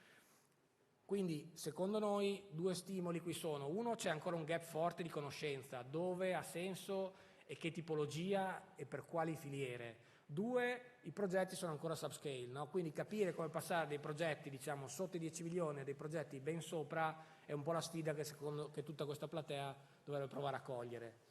Nel Veneto, secondo noi, in coerenza poi un po' con quello che vediamo a livello mondiale, l'idrogeno si presta principalmente a 3 applicazioni, no? Nei settori hard to abate, chiaramente come o materia prima o spiazzamento del gas, questo non è un mistero, per tutte quelle che sono le lavorazioni termiche, e poi chiaramente nei trasporti, da valutare in prospettiva chiaramente con il panel delle alternative che i trasporti si trovano oggi a disposizione. È evidente chiaramente che c'è bisogno di un'ulteriore spinta al ragionamento regolatorio più prospettico anche per un effettivo take-off. Un aspetto che ci fa ben sperare, come avete visto prima da quello che è emerso dalle filiere, è che chiaramente c'è una predisposizione, quindi le filiere si sentono già di possedere le competenze necessarie per provare a giocare un ruolo attivo e fattivo in questa grande sfida che si chiama idrogeno. Io vi ringrazio tutti e ringrazio ancora tutto il gruppo di lavoro che ha partecipato allo studio.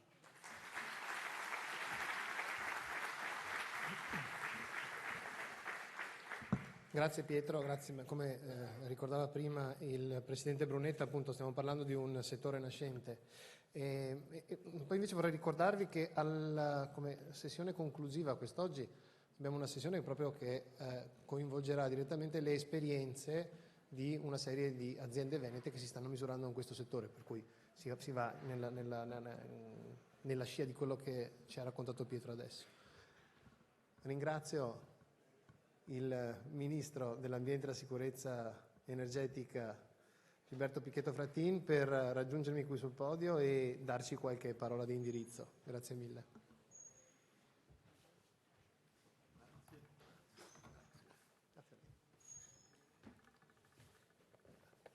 Innanzitutto grazie, buongiorno a tutti. Tra l'altro con piacere sono a Mestre, mi stavo prendendo prima le informazioni dall'assessore per capire lo stato d'arte del cracking. Io ho occupato un po' di cracking nel passato, quando avevo altre giacche, quindi altri ruoli, però già si discuteva di idrogeno anche in quella fase. No, davvero io ringrazio anche perché non potevo dire no, certamente a voi, ma anche a Renato Brunetta che assolutamente mi ha detto devi passare, quindi su un tema che è uno dei temi direi fondamentali, uno dei tanti temi fondamentali su quello che è la nostra questione climatica, di sostenibilità, di mantenimento della ricchezza, di sviluppo futuro, di cogliere nuove opportunità. Cogliere nuove opportunità significa essere i primi. Se si corre non bisogna correre per arrivare ultimi, quindi quello che noi abbiamo come cambiamento climatico, il fatto stesso che piova un quarto di giorno in meno ci dà già tutta una serie di valutazioni da farsi, la necessità di intervenire rispetto agli accordi internazionali, partendo quindi con mitigazione e poi adattamento, e mitigazione vuol dire passaggio dai fossili ad altri tipi di energia. Adattamento vuol dire in questo modo però adattare le nostre realtà a un qualcosa che è completamente cambiato. E il passare ad altri tipi di energia quindi apre un nuovo percorso che va sulle rinnovabili, che va sulla geotermia, va quindi geotermia, fotovoltaico, eolico e idrogeno certamente, che è uno dei veicoli sui quali siamo impegnati e siamo impegnati in modo molto forte. Noi abbiamo assunto l'impegno a livello internazionale che tra l'altro verrà ribadito anche viene ribadito nelle varie COP, di mantenere la temperatura terrestre con le emissioni rispetto alle emissioni al di sotto del 1,5 gradi al 2030, partita difficile con cosa sta succedendo anche in questi giorni, tanto per capirci. Con quello, prima avevamo una guerra a 2000 km, adesso ne abbiamo qualcosa di cui le dimensioni sono difficili da determinare, ma che comunque dobbiamo perseguire con l'obiettivo della neutralità al 2050. Questo è stato anche il filone di indirizzo del Piano Nazionale di Ripresa e Resilienza, ancorché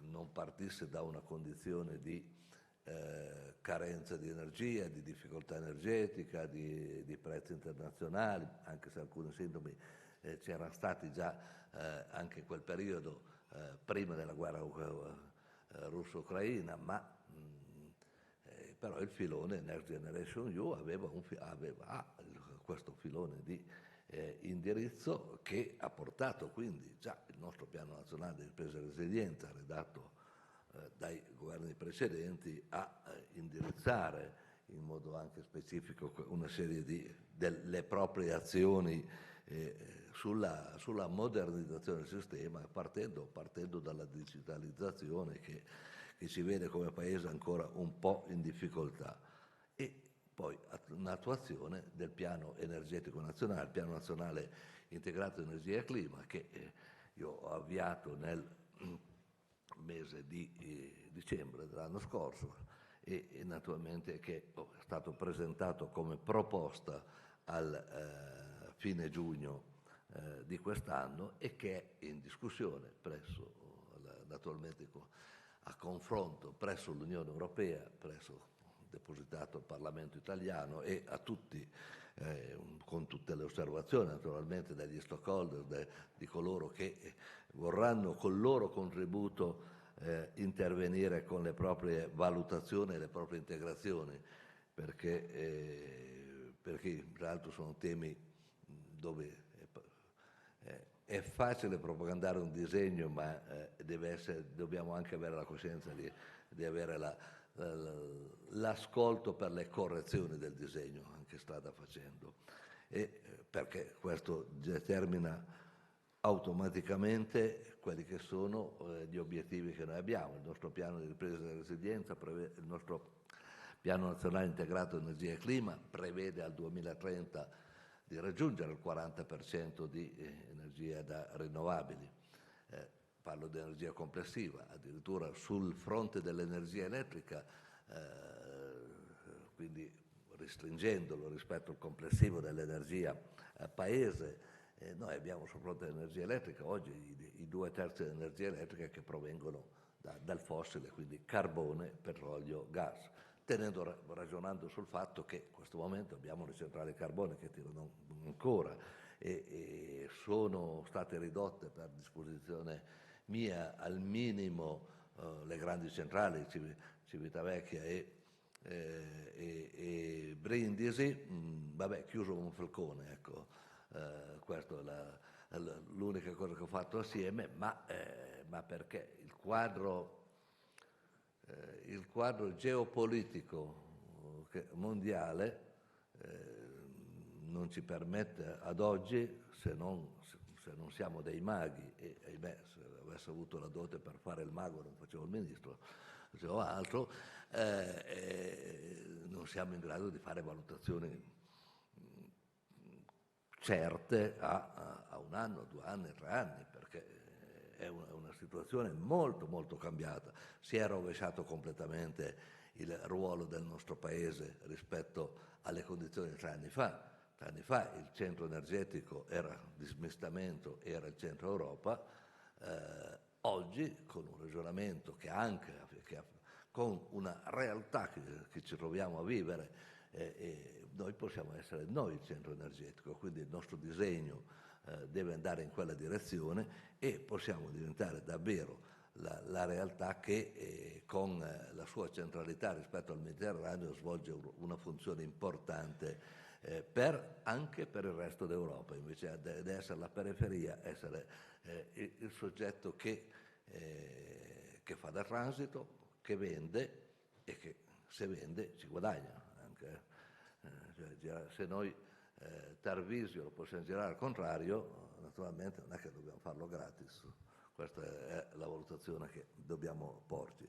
E rispetto all'energia, noi 2/3 dell'energia elettrica, la parte di energia elettrica, quindi che è una parte dell'energia complessiva, li abbiamo quindi da fossile. L'obiettivo del 2030 è ribaltare che siano 2/3 di rinnovabili e il fossile si riduca 1/3. Da questo tutta una serie di valutazioni su investimenti che dobbiamo fare e su un'organizzazione diversa che dobbiamo fare con il ragionamento che ho detto prima, geotermico, dove il Veneto sul geotermico ha degli spazi enormi sul moderno geotermico, perché le moderne tecnologie possono dare grandi benefici. Eolico, fotovoltaico, dove certamente il ruolo del Sud può essere determinante, può essere una svolta per il Paese, se cresce il Sud è un aiuto certamente a tutto il Paese, e le altre fonti energetiche dove l'idrogeno svolge una parte molto, molto, molto importante, ed è molto importante perché è quello che dà una risposta a una serie di attività che non avrebbero al momento, con l'attuale condizione spazi particolari, le opportunità particolari per sostituire i fossili.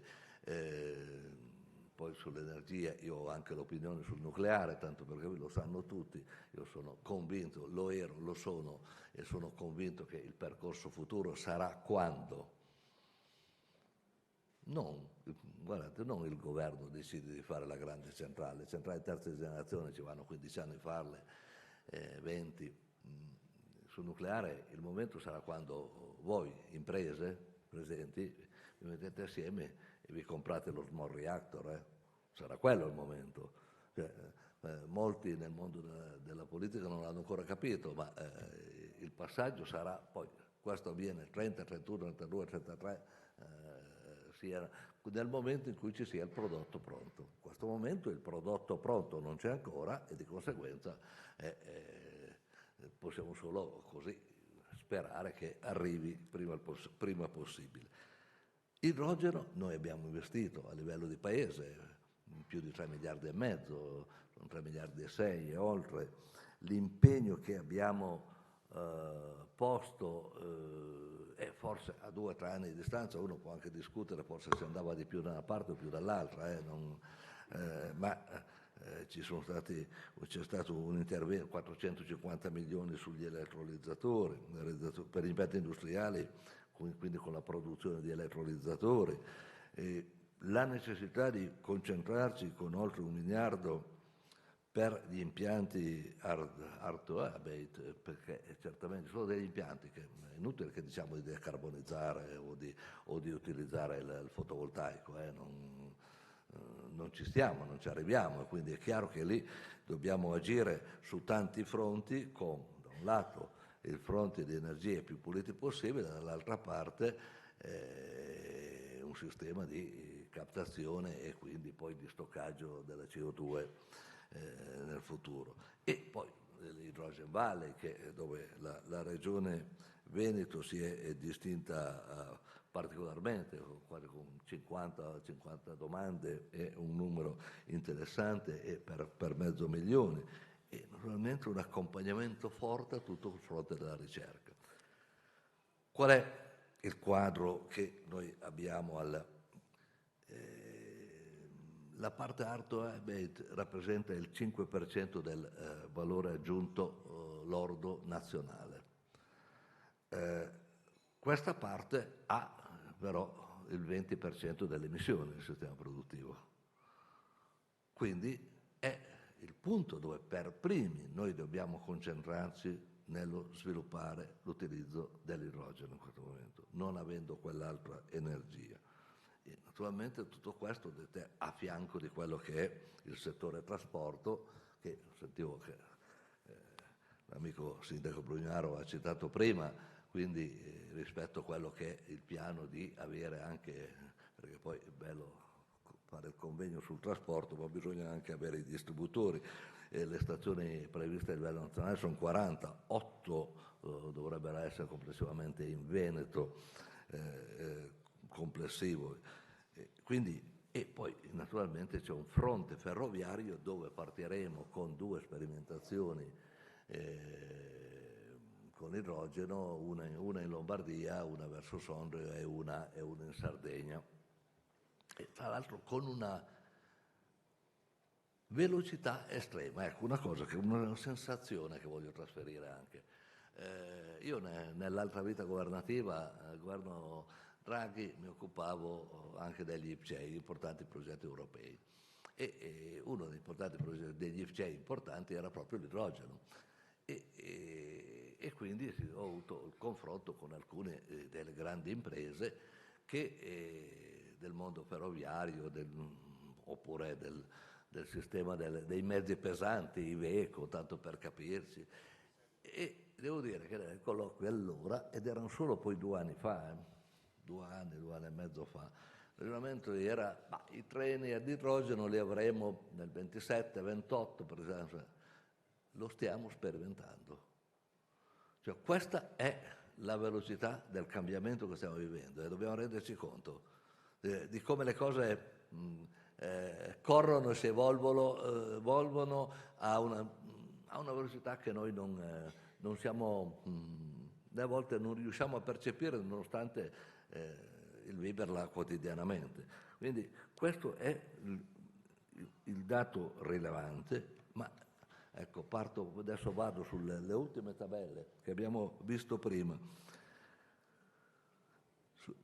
Dobbiamo darci una regola generale, se la sta tentando di dare l'Europa, ce la diamo a livello europeo, dobbiamo darcela a livello nazionale, dobbiamo trovare, in Europa c'è una grande discussione sulla parte di blending e sulle percentuali, naturalmente lì si incrociano valutazioni di ordine scientifico e valutazioni di ordine di interesse nazionale e di imprese. Tanto per capirci, non è che sia tutto poi teorico molto bello, ma naturalmente il peso, c'è un percorso di regola delle garanzie d'origine, anche perché se c'è il bello vero c'è anche il greenwashing. Dobbiamo arrivare a rideterminare e ci stiamo lavorando a una semplificazione per gli impianti fino a 10 megawatt, perché altrimenti non possiamo tenere lo stesso tipo di regolamento. Dobbiamo colmare il gap di costo, ed era citato nell'ultima tabella presentata, tra l'idrogeno e il fossile, che altrimenti alla fine e infatti le risposte finali delle imprese come sono state quelle di dire sì, però costa tanto. L'idrogeno costava 13, 14, 15 euro al chilo 2 anni fa, adesso siamo su 7-8 euro al chilo. Adesso guardo i vari esperti, perché poi è chiaro che l'obiettivo, leggevo una nota qualche giorno fa dove c'è un grande gruppo che ha intenzione di mettere pale eoliche e fotovoltaico in Patagonia, con una previsione di essere in grado di mandare, in questo caso sul mercato mondiale, ma principalmente il mercato americano, idrogeno fra 4 anni a 1 euro al chilo. Chiaro che 1 euro al chilo la cosa comincia a essere molto conveniente. Noi dobbiamo comunque perseguire quella strada, perché così come è passato da 14 a 8 dobbiamo, cioè qui la tecnologia, le regole, la tecnologia e un equilibrato sistema di incentivi devono portarci a questo, perché poi possiamo dirci tutto quello che vogliamo, ma dobbiamo arrivare a far stare in piedi un sistema. A fianco la tecnologia ci darà anche gli strumenti per il controllo. È chiaro che banalmente sulle regole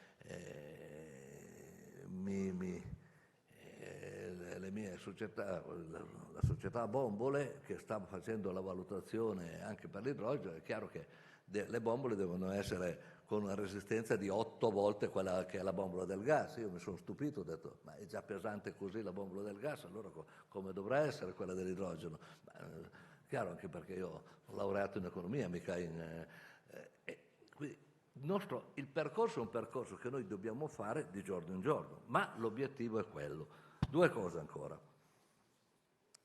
Come Unione Europea abbiamo definito l'obiettivo al 2030, che per poi riportarlo nei piani nazionali integrati di energia e clima, per 20 milioni di tonnellate di idrogeno. La somma che abbiamo riportato paese per paese ci permette di raggiungere 10 milioni di tonnellate di idrogeno. Questo significa che dovremo importare, come Unione Europea, secondo i dati di consumo e così via, altri 10 milioni di tonnellate di idrogeno. Qui l'Italia può essere importante, determinante, può essere un business.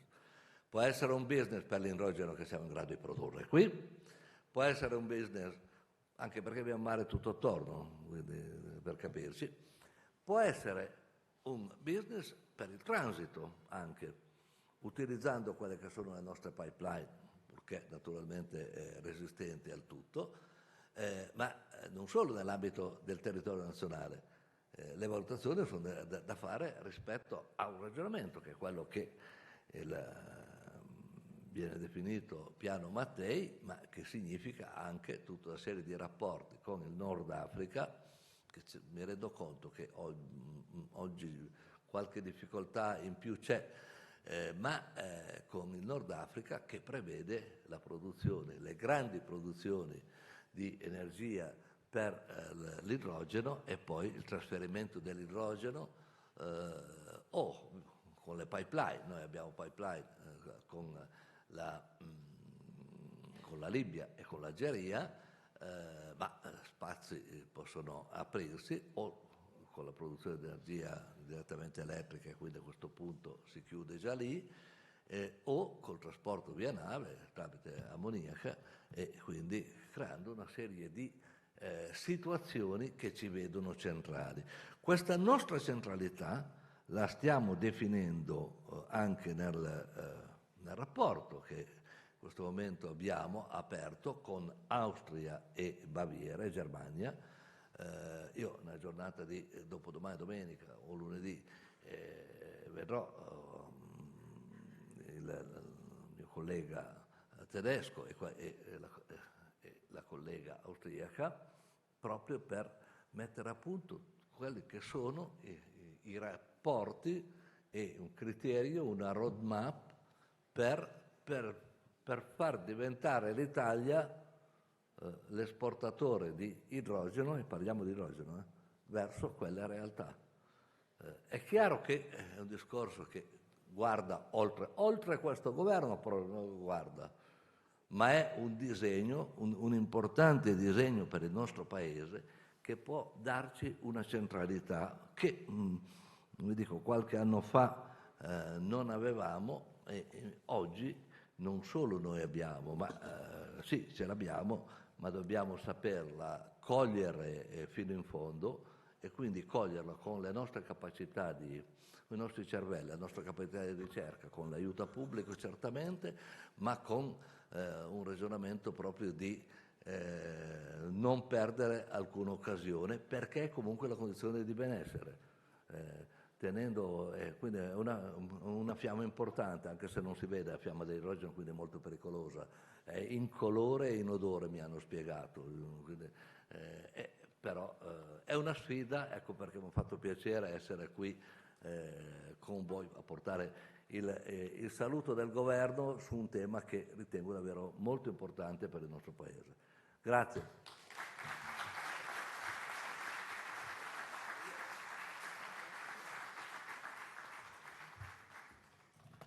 Ringrazio il Ministro Pichetto Fratin per tutti questi messaggi, segnali e stimoli che ci ha dato quest'oggi.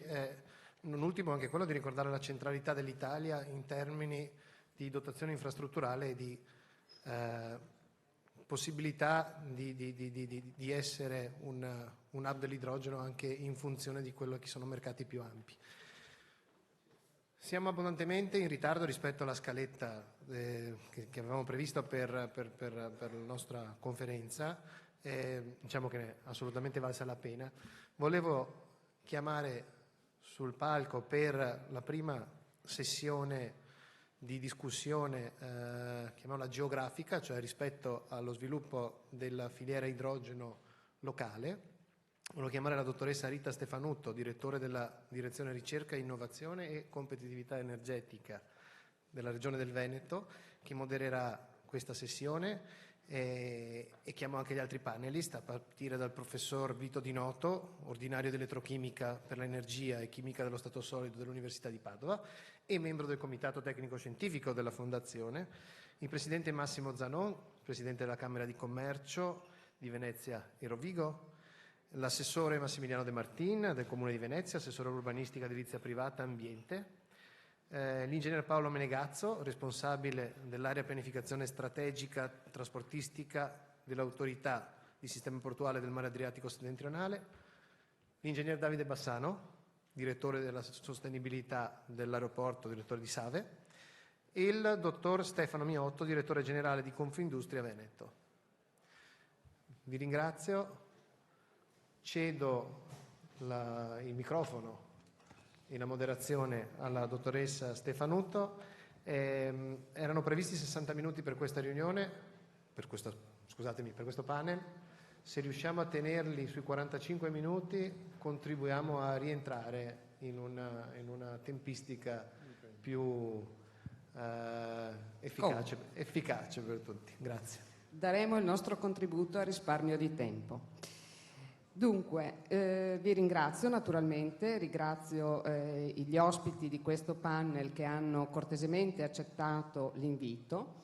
Colgo altresì lo spunto che ci arriva dal sindaco del Comune di Venezia, che è quello di spiegare alla platea e spiegare anche alla gente comune quali sono i vantaggi che derivano dall'idrogeno, che cosa significa oggi idrogeno in Veneto nello specifico, dal punto di vista economico, dal punto di vista naturalmente energetico, dal punto di vista dello sviluppo e della competitività del nostro territorio. Lo vediamo, compito di questo panel è quello appunto di focalizzare l'attenzione sullo sviluppo della filiera dell'idrogeno nel nostro territorio, quindi in un contesto locale. Cosa fa il Veneto, cosa ha già fatto, e abbiamo avuto occasione di vedere già nei precedenti interventi che c'è molto movimento da questo punto di vista, cosa si potrà fare in futuro.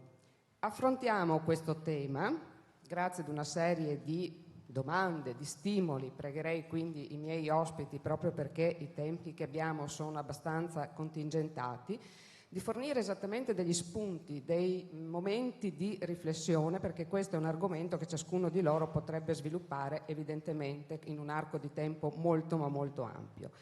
Lo affrontiamo dal punto di vista dell'accademia, dal punto di vista delle istituzioni e dal punto di vista naturalmente anche delle imprese.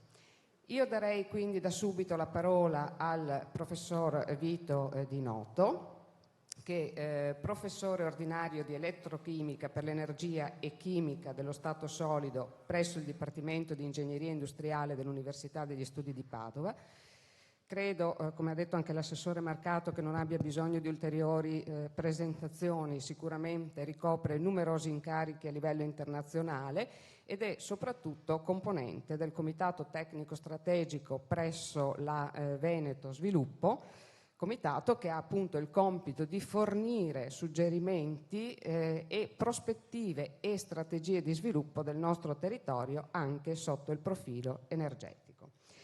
Professore, io quindi le chiederei se dal punto di vista della sua ovviamente conoscenza e alla luce degli studi anche che lei svolge e sta svolgendo, nonché degli incarichi che ha a livello internazionale, perché oggi la Regione del Veneto deve puntare sull'idrogeno e perché, secondo lei, questa è una scelta vincente in termini strategici per la competitività del nostro territorio e la transizione verde. Prego, professore. Buongiorno a tutti e grazie per l'invito. Ecco, riassumo brevemente alcuni dati che così da un po' chiarire perché l'idrogeno e poi come il Veneto deve adoperare l'idrogeno, c'è questa opportunità. Allora, 1 chilo di idrogeno, prima il ministro parlava appunto di chili di idrogeno, che oggi costa, come si diceva, dai 5 ai 7 euro, con le tecnologie di oggi. Con 1 chilo di idrogeno si può fare 100 chilometri, corrisponde in termini energetici praticamente a 3,7 litri di combustibili, di benzina, 2,75 chilogrammi di benzina. Se fate una divisione, tutti noi facciamo il pieno, cominciamo a capire perché l'idrogeno diventa importante. Nell'automobile Mirai ci sono 2 serbatoi da 25 litri. Ogni serbatoio da 25 litri contiene 1,5 kg di idrogeno a 700 atmosfere, che significa, basta fare un po' di conti, sono 300 km circa di autonomia oggi. Questo è stato possibile grazie agli studi fatti in passato di abbassare i prezzi e anche alzare le performance, perché lo stack per un'automobile da 80 kW qualche decennio fa costava sui 100.000 euro. Oggi l'intera Mirai costa quasi meno di 60.000 euro, che significa che lo stack è stato portato a costi praticamente 1/10. Questo è il problema per cui negli Stati Uniti si parla del big shot dell'idrogeno, che è pubblicato in uno dei giornali molto importanti dell'Electrochemical Society, che lavora in grande connessione con il DOE, il Department of Energy.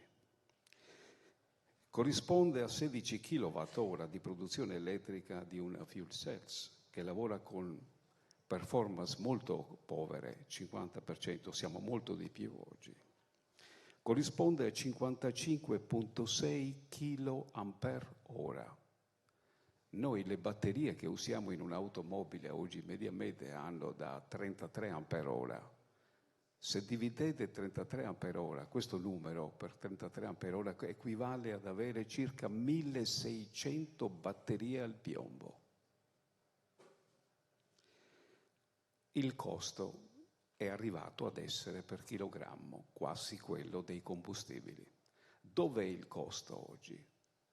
Infatti c'è un'analisi fatta appunto nel DOE negli Stati Uniti in cui il costo, gli americani vogliono one decade, $1, 1 kilogram. Questo è il target, cioè produrre 1 chilo entro 10 anni di idrogeno spendendo solamente $1.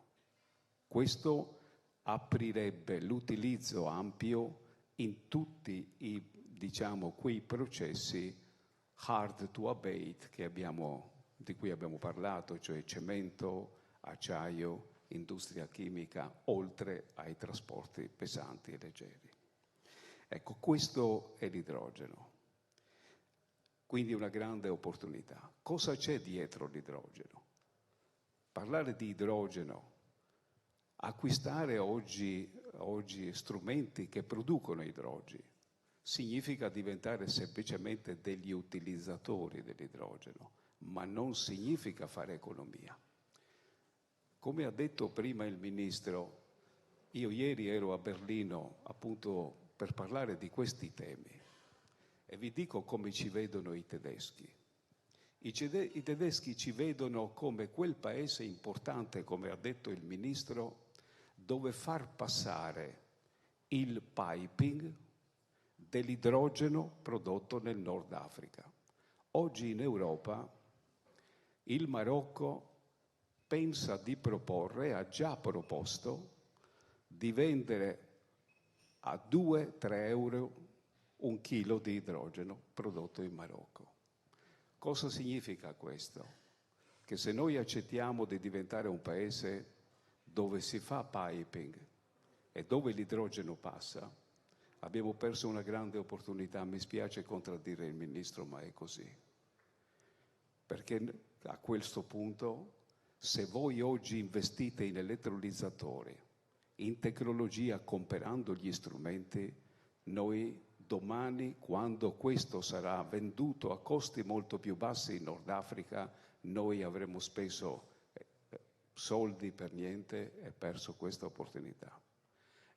Il Veneto deve perseguire assolutamente oggi un altro dei target che è estremamente importante, che è quello che l'Europa pone oggi come Net Zero Industry Act, cioè l'atto in cui noi produciamo le tecnologie per fare l'idrogeno, non solamente l'idrogeno. È chiaro che chi produce le tecnologie per fare l'idrogeno domani dominerà la produzione dell'idrogeno in Nord Africa. Ed è questo il punto cruciale a cui dobbiamo tener conto. Il Veneto si pone molto bene in questa direzione, secondo me. Si pone molto bene per le aziende che sono estremamente dinamiche e volenterose di entrare in questo gioco che deve essere perseguito. Cosa vuol dire questo? Questo non vuol dire comprare elettrolizzatori per produrre a Marghera idrogeno. Questo vuol dire creare la filiera di base qui dentro, creare i materiali di base, e ne abbiamo le capacità. Oggi in Veneto si stanno strutturando le uniche aziende in Europa, perché tutta l'Europa compra tecnologia americana, o giapponese, o cinese oggi. Noi dobbiamo cercare di andare in quella direzione se vogliamo veramente domani diventare un player importante. Cosa significa? Vi faccio un esempio. Proprio Marghera, diciamo il polo chimico di Marghera negli anni 50-60 viene raccordato, se ben ricordo, al polo di Ferrara, al polo di Mantova. C'era una strutturazione ben organizzata allora, perché qui a Marghera si doveva fare la chimica fine, mentre a Ferrara si facevano i polipropilene, il polietilene. Vi ricordate il vecchio Moplen? Cosa significava? Abbiamo fatto i materiali di base.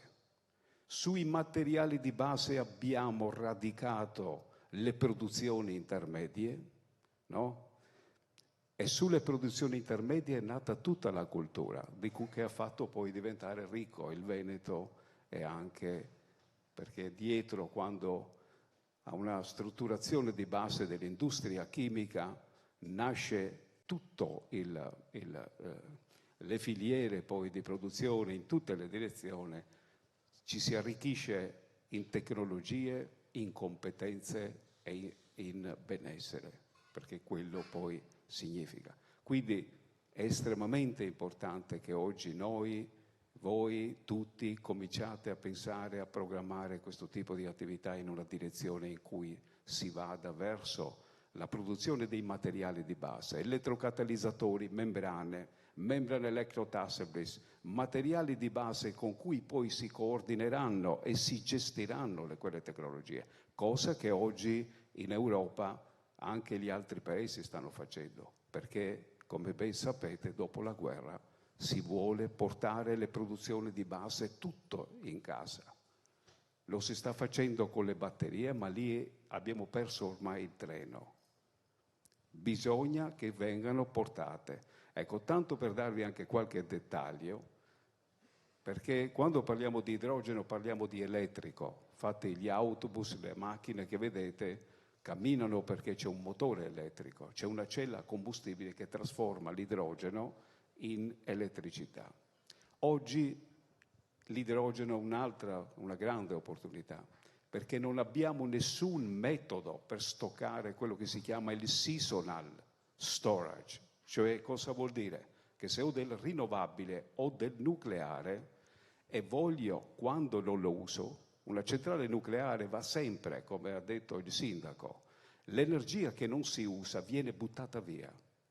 Quindi è necessario trasformarlo in composti chimici. L'idrogeno è il migliore in assoluto per questo, per i numeri che vi ho detto prima. Non abbiamo alcuna batteria oggi in grado di fare seasonal storage, non esistono. Poi c'è da dire un'altra cosa, che le batterie le cambiate dopo 3 anni. L'idrogeno funziona anche dopo 20 anni, oggi nelle celle a combustibile, come dimostrato dai satelliti che non sono ancora venuti giù e che avrebbero dovuto qualche decennio di anni venire giù. Perché l'energia in quei satelliti viene fatta con elettrolizzatori e con celle a combustibile. Ecco, la differenza con le batterie è enorme. In una batteria, ve lo dico perché io lavoro sia con le batterie, sono stato uno dei pionieri delle batterie al litio, a fine anni 80-90, e anche abbiamo fatto da pionieri in questo graduale, diciamo, consolidamento di tutte le tecnologie di base dell'idrogeno. Nelle batterie noi abbiamo qualche milliampere per centimetro quadrato di corrente. Oggi nelle celle a combustibile, se si usa ossigeno al catodo, arriviamo a quasi 6 ampere per centimetro quadrato e fa una grande differenza. Bene, professore, la ringrazio. Cortesemente se passa.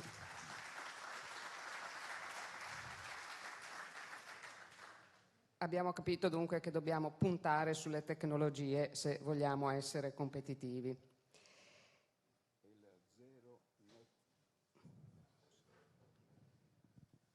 Il Net Zero Industry Act europeo punta a questo. Benissimo. E vi posso dire che è una delle cose estremamente importanti da fare. Se noi con le nostre capacità lo facciamo prima degli altri, avremo in mano anche lì le installazioni in Nord Africa, laddove l'Europa poi farà i contratti, che significa venderemo noi le tecnologie. Noi non dobbiamo competere con nessuno, dobbiamo lavorare con complementarietà, non collaborazione, ma complementarietà. Sono due cose diverse. Collaborazione significa fare qualcosa insieme con gli altri. Complementare significa fare quello che gli altri non stanno facendo. E infatti oggi parliamo appunto di filiere, non a caso. Passerei quindi la parola, adesso abbiamo sentito l'Accademia, passerei la parola al mondo così, delle imprese, con Massimo Zanon, Presidente della Camera di Commercio di Venezia e Rovigo, nonché lui stesso imprenditore. Vorrei sottolineare così un dato che è emerso dall'indagine che ci è stata poco fa presentata.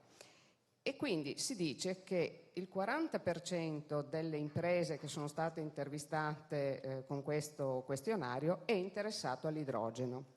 Del restante 60%, ben il 28% non ne fa tanto una questione di costi, anche se abbiamo capito che il costo è un problema, ma dice di non essere interessato per mancanza di conoscenza, non sa come fare ad utilizzarlo e non conosce le tecnologie.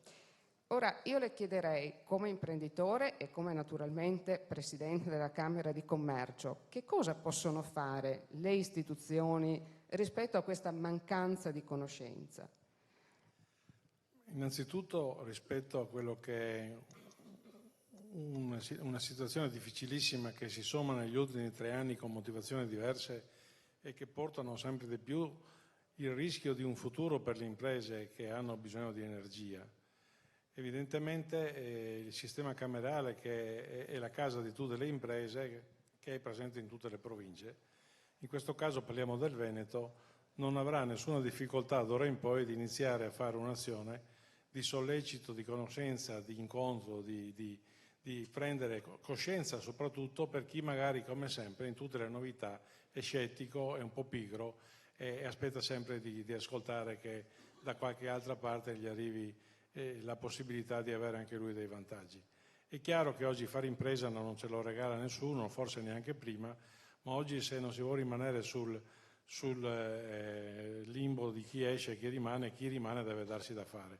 Da questo punto di vista quindi penso di facilmente credere e di avere anche il consenso di tutti i colleghi delle altre province, impegneremo le Camere a far sì che a tutto il mondo che loro rappresentano, che è vero che siamo il 93% di piccole e medie imprese rispetto alle grandi, ma è anche assolutamente vero che, come è emerso anche dall'intervento di poco tempo fa, grande della piccola manifattura è quella che poi potrebbe essere che sviluppa tecnologie che poi messe insieme diventano gli strumenti per produrre questa nostra produzione, che tra l'altro non è solamente una battaglia che dobbiamo vincere per evitare di essere ancora sempre solamente spettatori e altri fanno il lucro, ma è anche perché rispetto al problema energetico noi abbiamo bisogno di produrre qualcosa a casa nostra e non possiamo lasciarlo sempre a produrre gli altri.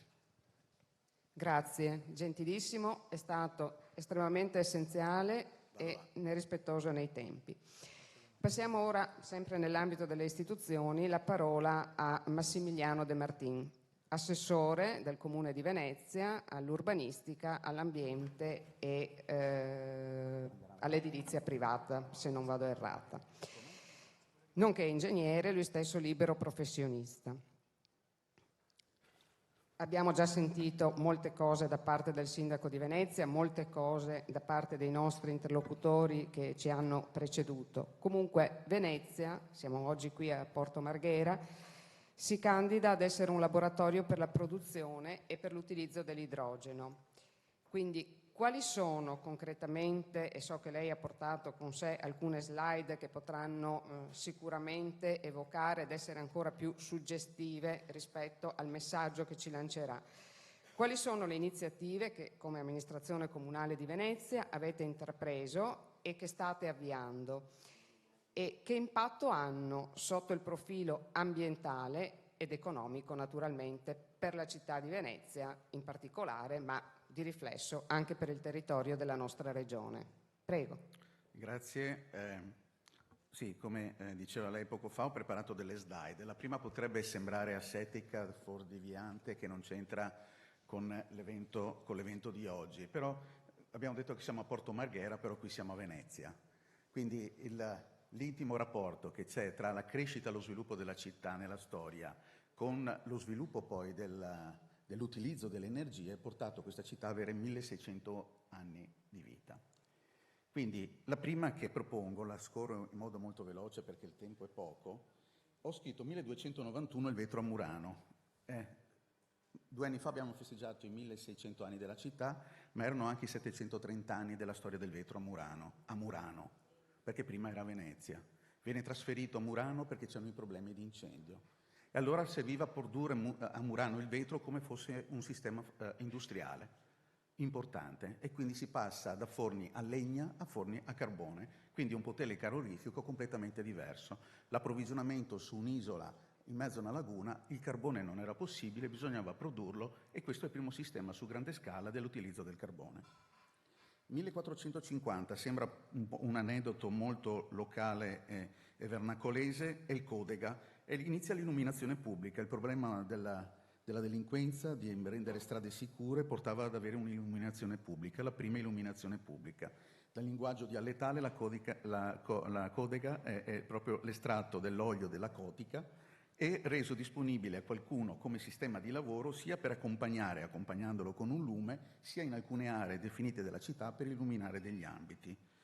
Comincia l'illuminazione pubblica su grande strada, i fanali ad olio. 1839, illuminazione pubblica sempre il gas, i gasometri a San Francesco della Vigna. Londra, Parigi, Hannover, Torino, Venezia, la quinta città in Europa a utilizzare il gas su grande distribuzione proprio per rendere un servizio alla città. 1905 nasce SADE, la Società Adriatica di Elettricità, viene fondata dal conte Misurata Volpi per la costruzione e l'esercizio di impianti per la generazione, trasmissione e distribuzione di energia elettrica all'estero. Prima, nell'86, proprio alla Giudecca parte la prima società di illuminazione elettrica. 1929, il primo progetto per pensare all'area di Porto Marghera, dove siamo noi qui oggi, 2200 ettari, per produrre energia per le imprese che dovevano lavorare, per l'industria e per le fabbriche. Si pensa con il primo progetto proprio nell'invaso del Vajont per pensare a una diga idroelettrica. Nel 1957 viene approvato definitivamente il progetto, lo stesso anno inizia il cantiere, 9 ottobre, ricordato solo pochi giorni fa, ahimè, la tragedia del Vajont, sappiamo poi com'è andata finita, però nel sistema energetico italiano l'idroelettrico ha continuato. Un evento negativo, nefasto, ma non ha bloccato quel tipo di produzione di energia.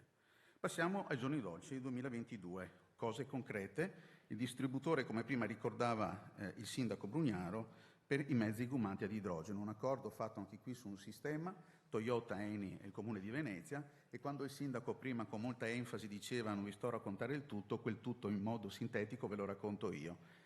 Non era codificata la possibilità di aprire un distributore di idrogeno su strada regionale. La città di Venezia, la faccio in breve, acquisisce la strada, la declassa strada comunale, codifichiamo noi, presentiamo il progetto, andiamo ai vigili del fuoco, ci rilasciano il parere preventivo e poi alla fine il collaudo. Il primo distributore in ambito urbano fisso. Quindi segna anche una nuova metodologia, ecco chi mi ha preceduto prima, che anche il sistema legislativo deve pensare alle innovazioni e non solo più allo sviluppo, deve favorire questo tipo di riconversioni. Quindi la prevenzione incendi su un sistema di idrogeno parte da questa città. Quest'anno, poche settimane fa, sono arrivati i primi 4 autobus di trasporto pubblico locale alimentati a idrogeno di una commessa totale di 90. In più il sindaco è arrivato oggi con una macchina a idrogeno sempre, quindi i mezzi gommati hanno preso la loro vita. Però passo a questa immagine molto sintetica, fredda, senza mettere altre flowchart sotto. Quello che per noi può essere il sistema industriale. Produzione su scala industriale, non produzione di idrogeno. Noi non vogliamo fare 10 kg di idrogeno. Dobbiamo creare un sistema, e questa città è pronta ad accoglierlo con le slide che vi farò vedere successivamente, proprio anche con una politica di strategia energetica nazionale. Quindi la scala della produzione di idrogeno sta al punto 4, al suo utilizzo. Se non c'è consumo, non c'è domanda, non c'è offerta.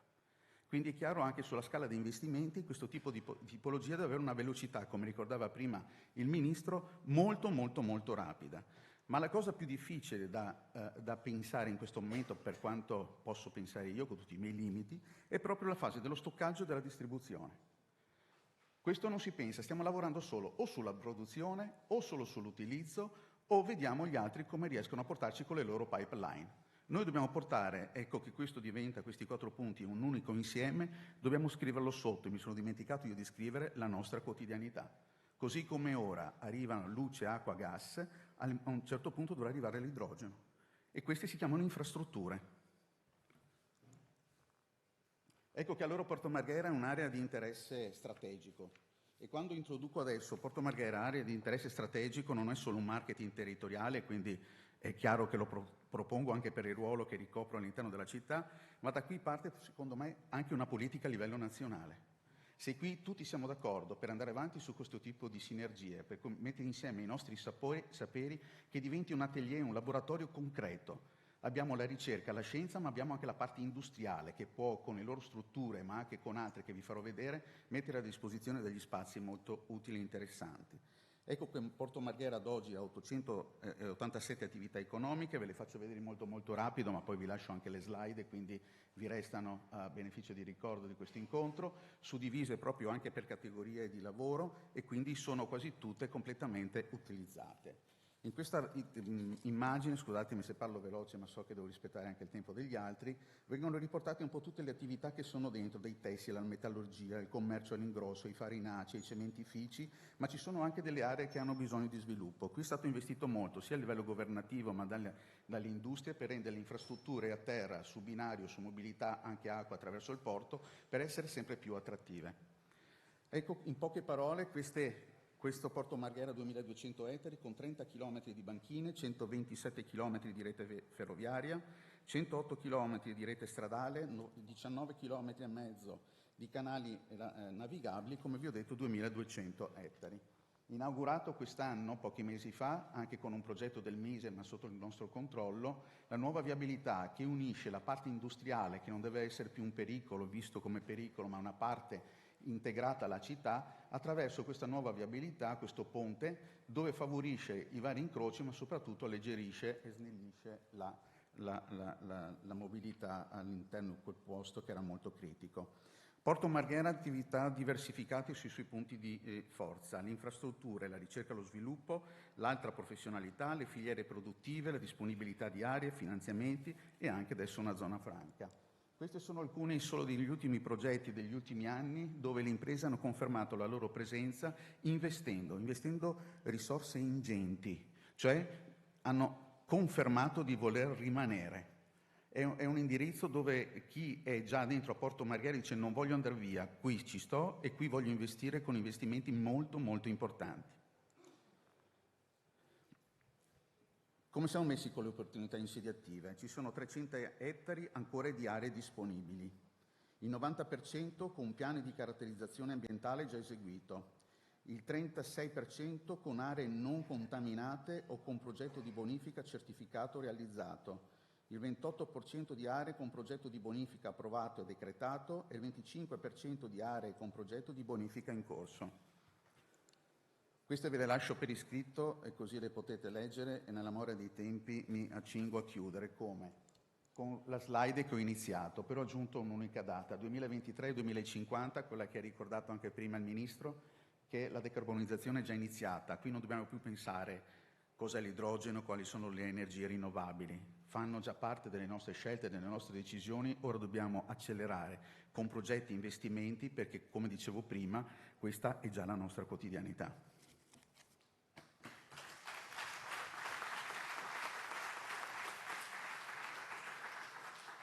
Grazie anche per questo passaggio tra la Venezia del 1291 con il vetro e la Venezia di oggi, già proiettata nel futuro e già proiettata verso quello che è un obiettivo di tutti, che è la decarbonizzazione e questa famosa transizione verde. Mi pare di capire che gli elementi ci siano tutti. Ora è stato citato naturalmente nell'analisi che è stata fatta e nella mappatura che è stata presentata il settore dei trasporti. Il settore dei trasporti e cosa può fare l'idrogeno o come viene gestita questo nuovo vettore, questo vettore energetico rispetto a questo settore estremamente importante. Darei quindi la parola a Paolo Menegazzo, che qui rappresenta l'autorità di sistema portuale di Venezia e Chioggia, dove è responsabile dell'area pianificazione strategica e trasportistica. A lei rivolgo una domanda che la riguarda strettamente, visto il tipo di attività che fa all'interno dell'autorità portuale. Il ruolo dei porti, si parla moltissimo di porti green, ci sono tantissimi finanziamenti sui porti e per i porti green. Rispetto alla transizione green naturalmente ed in particolare come il Porto di Venezia sta affrontando i temi della decarbonizzazione, tema abbastanza sentito direi, sia sul lato del trasporto marittimo naturalmente, ma anche dal punto di vista dell'efficientamento della infrastruttura portuale. Ci sono i due aspetti, c'è il lato trasporti e c'è il lato naturalmente anche efficienza. E in questo contesto che ruolo ha l'idrogeno? E quali sono le iniziative specifiche che avete già intrapreso o che state o vi accingete ad intraprendere? Grazie. Bene, intanto grazie mille per l'invito, anche a nome di tutta l'amministrazione. Questo è un argomento per noi cruciale, appunto il porto in tutta questa catena è un elemento centrale dell'intera filiera dell'approvvigionamento energetico.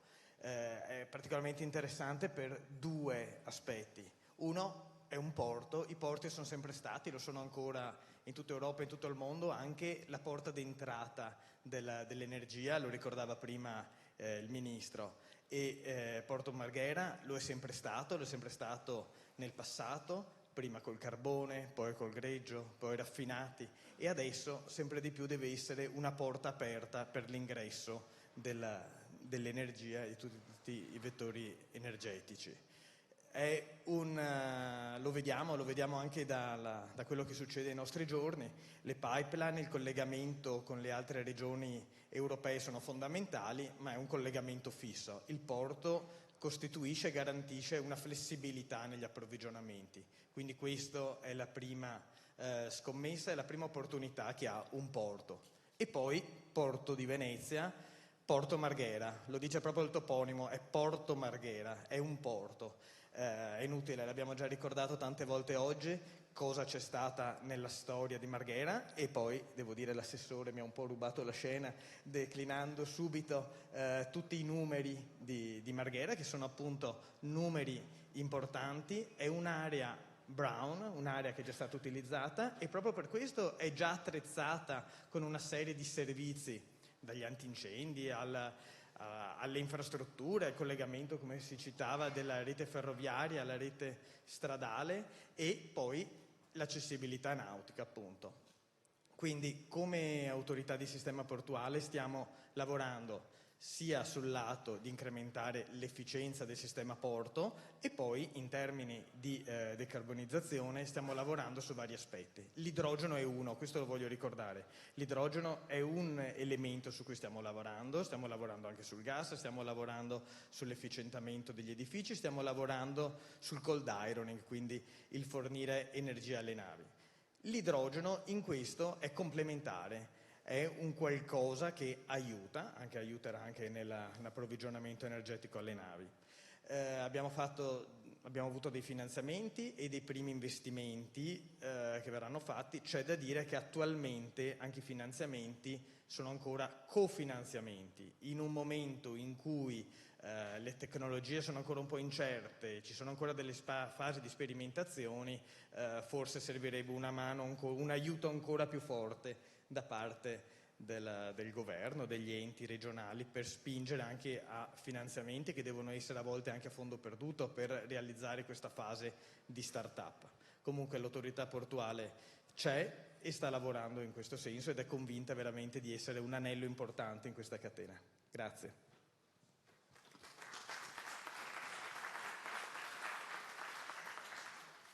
Grazie a lei. E altro settore molto importante, quello aeroportuale.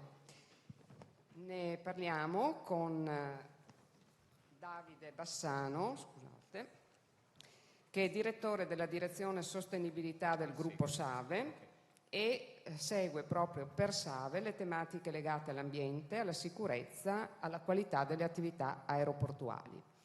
Quindi una domanda molto simile a quella che abbiamo già posto naturalmente al rappresentante dell'autorità di sistema portuale. SAVE oggi è impegnata a promuovere l'utilizzo dell'idrogeno come vettore energetico sostenibile nel settore aeroportuale e nel trasporto aereo. Poi ci dirà lei con che tempi eventualmente nel trasporto aereo. La pregherei quindi di descrivere queste iniziative e soprattutto in una prospettiva, diciamo così, a medio-lungo termine, anche se abbiamo capito che qui il lungo termine non piace molto, dobbiamo agire e agire in fretta. Come, quanto e a che condizioni l'idrogeno può contribuire alla decarbonizzazione del settore aeroportuale? Grazie.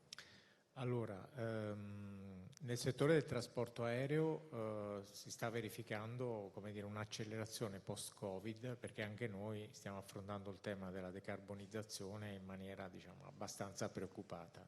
Sebbene dal punto di vista emissivo, insomma, considerate che il processo del trasporto aereo di fatto rappresenti il 3-5% delle emissioni, in termini di trend e quindi di crescita è forse uno dei settori che peraltro a due cifre crescono e stanno crescendo più velocemente.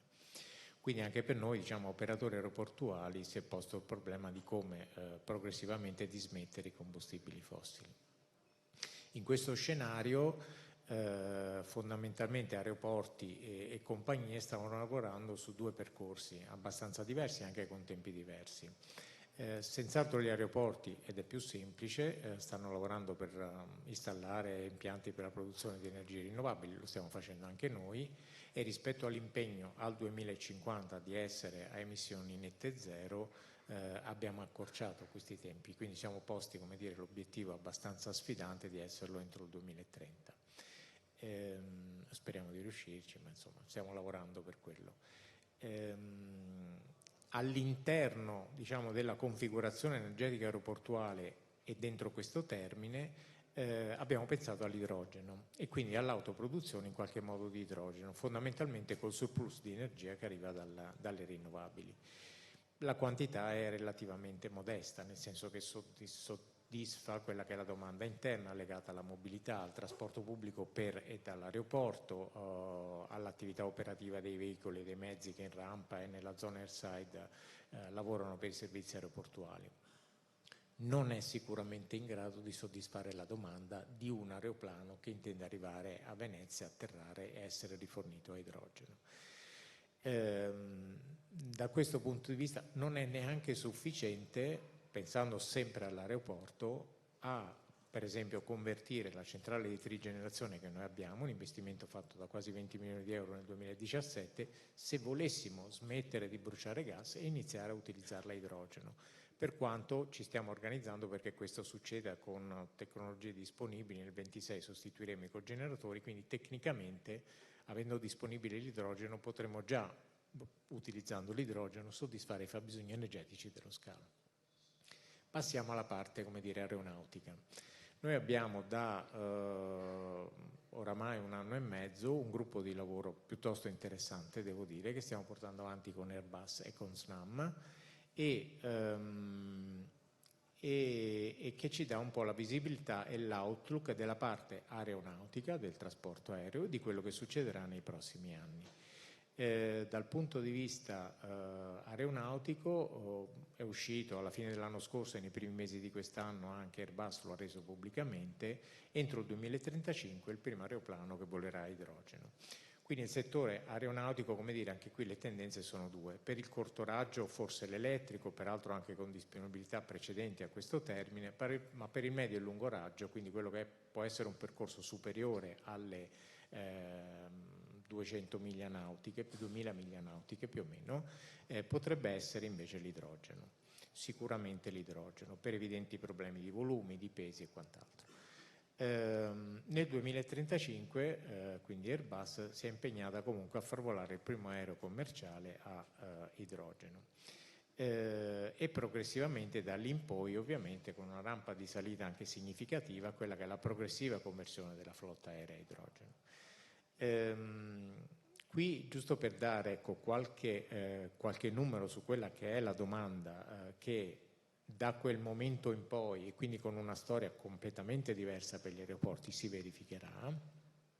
Noi in due scenari, diciamo uno di, come dire, progressiva penetrazione dell'idrogeno basso e uno altro, ci troveremo ad affrontare più o meno una richiesta di idrogeno di 830 tonnellate l'anno per rifornire l'aereo Airbus che arriva a Venezia e chiede di essere rifornito, in una domanda comunque diciamo di alto traffico e alta penetrazione della propulsione a idrogeno di circa 2500 tonnellate all'anno di idrogeno, questo nel 2040, per arrivare poi progressivamente alle 21.000 tonnellate nel 2050.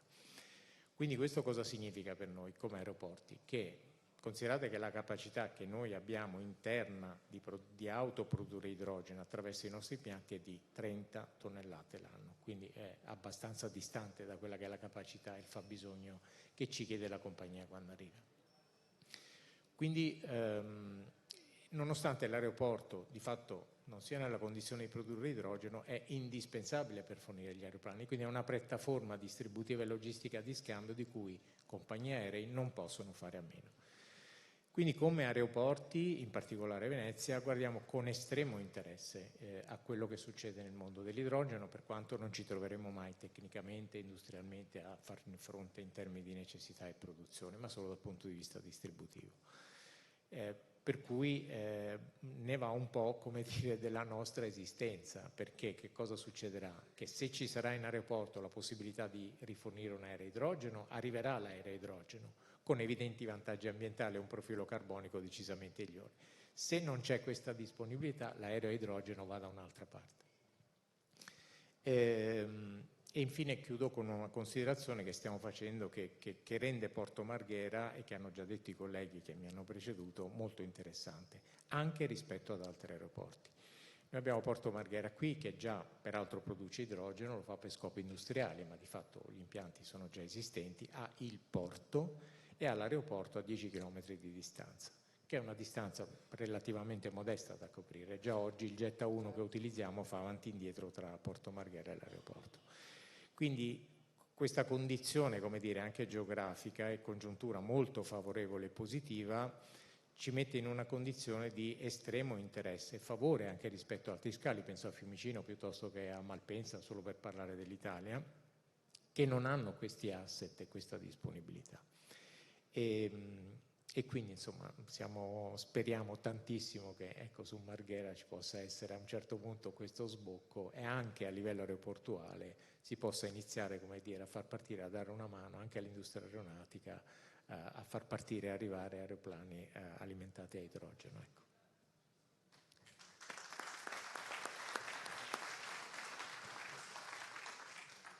Bene, mi pare di capire quindi che ci sono le competenze, ci sono le condizioni logistiche, ci sono gli impegni da parte delle amministrazioni. Parto da un termine che ha utilizzato il professor Di Noto e che è complementarietà, per passare la parola a Stefano Miotto, direttore generale di Confindustria Veneto SIAV, e per parlare con lui sì di filiera, che poi è il tema della giornata, quindi iniziamo con la complementarietà e concludiamo proprio con la filiera che ha questa caratteristica intrinseca in sé, per chiedergli se come Confindustria Veneto, lui che ha questo rapporto con le imprese con le quali si occupa dei temi di digitalizzazione e transizione energetica e ambientale, e rispetto quindi alla vostra conoscenza di questa realtà imprenditoriale veneta, in base anche a quello che abbiamo visto essere emerso dall'indagine che ci è stata presentata questa mattina, quali potrebbero essere le strategie che voi state mettendo in campo per strutturare, e mi pare di capire che in qualche maniera è già in nuce questa filiera, e quindi implementare la filiera veneta dell'idrogeno, con il coinvolgimento naturalmente di quelle imprese che sono caratteristiche del nostro territorio, per sviluppare competenze, attività imprenditoriali su produzione, trasmissione, utilizzo e quali sono poi le potenzialità di sviluppo della filiera stessa. 7 secondi. Sì, infatti, buongiorno a tutti. Stavo guardando che il timer qua segna 0, non so se mi devo preoccupare. Comunque, una velocissima premessa e 3 istantanee per essere molto efficiente nei tempi. Allora, la premessa è perché la Confindustria regionale si sta occupando dell'idrogeno. Qui abbiamo sentito giustamente parlare molto di Porto Marghera, dell'hub di Porto Marghera, delle potenzialità di Porto Marghera.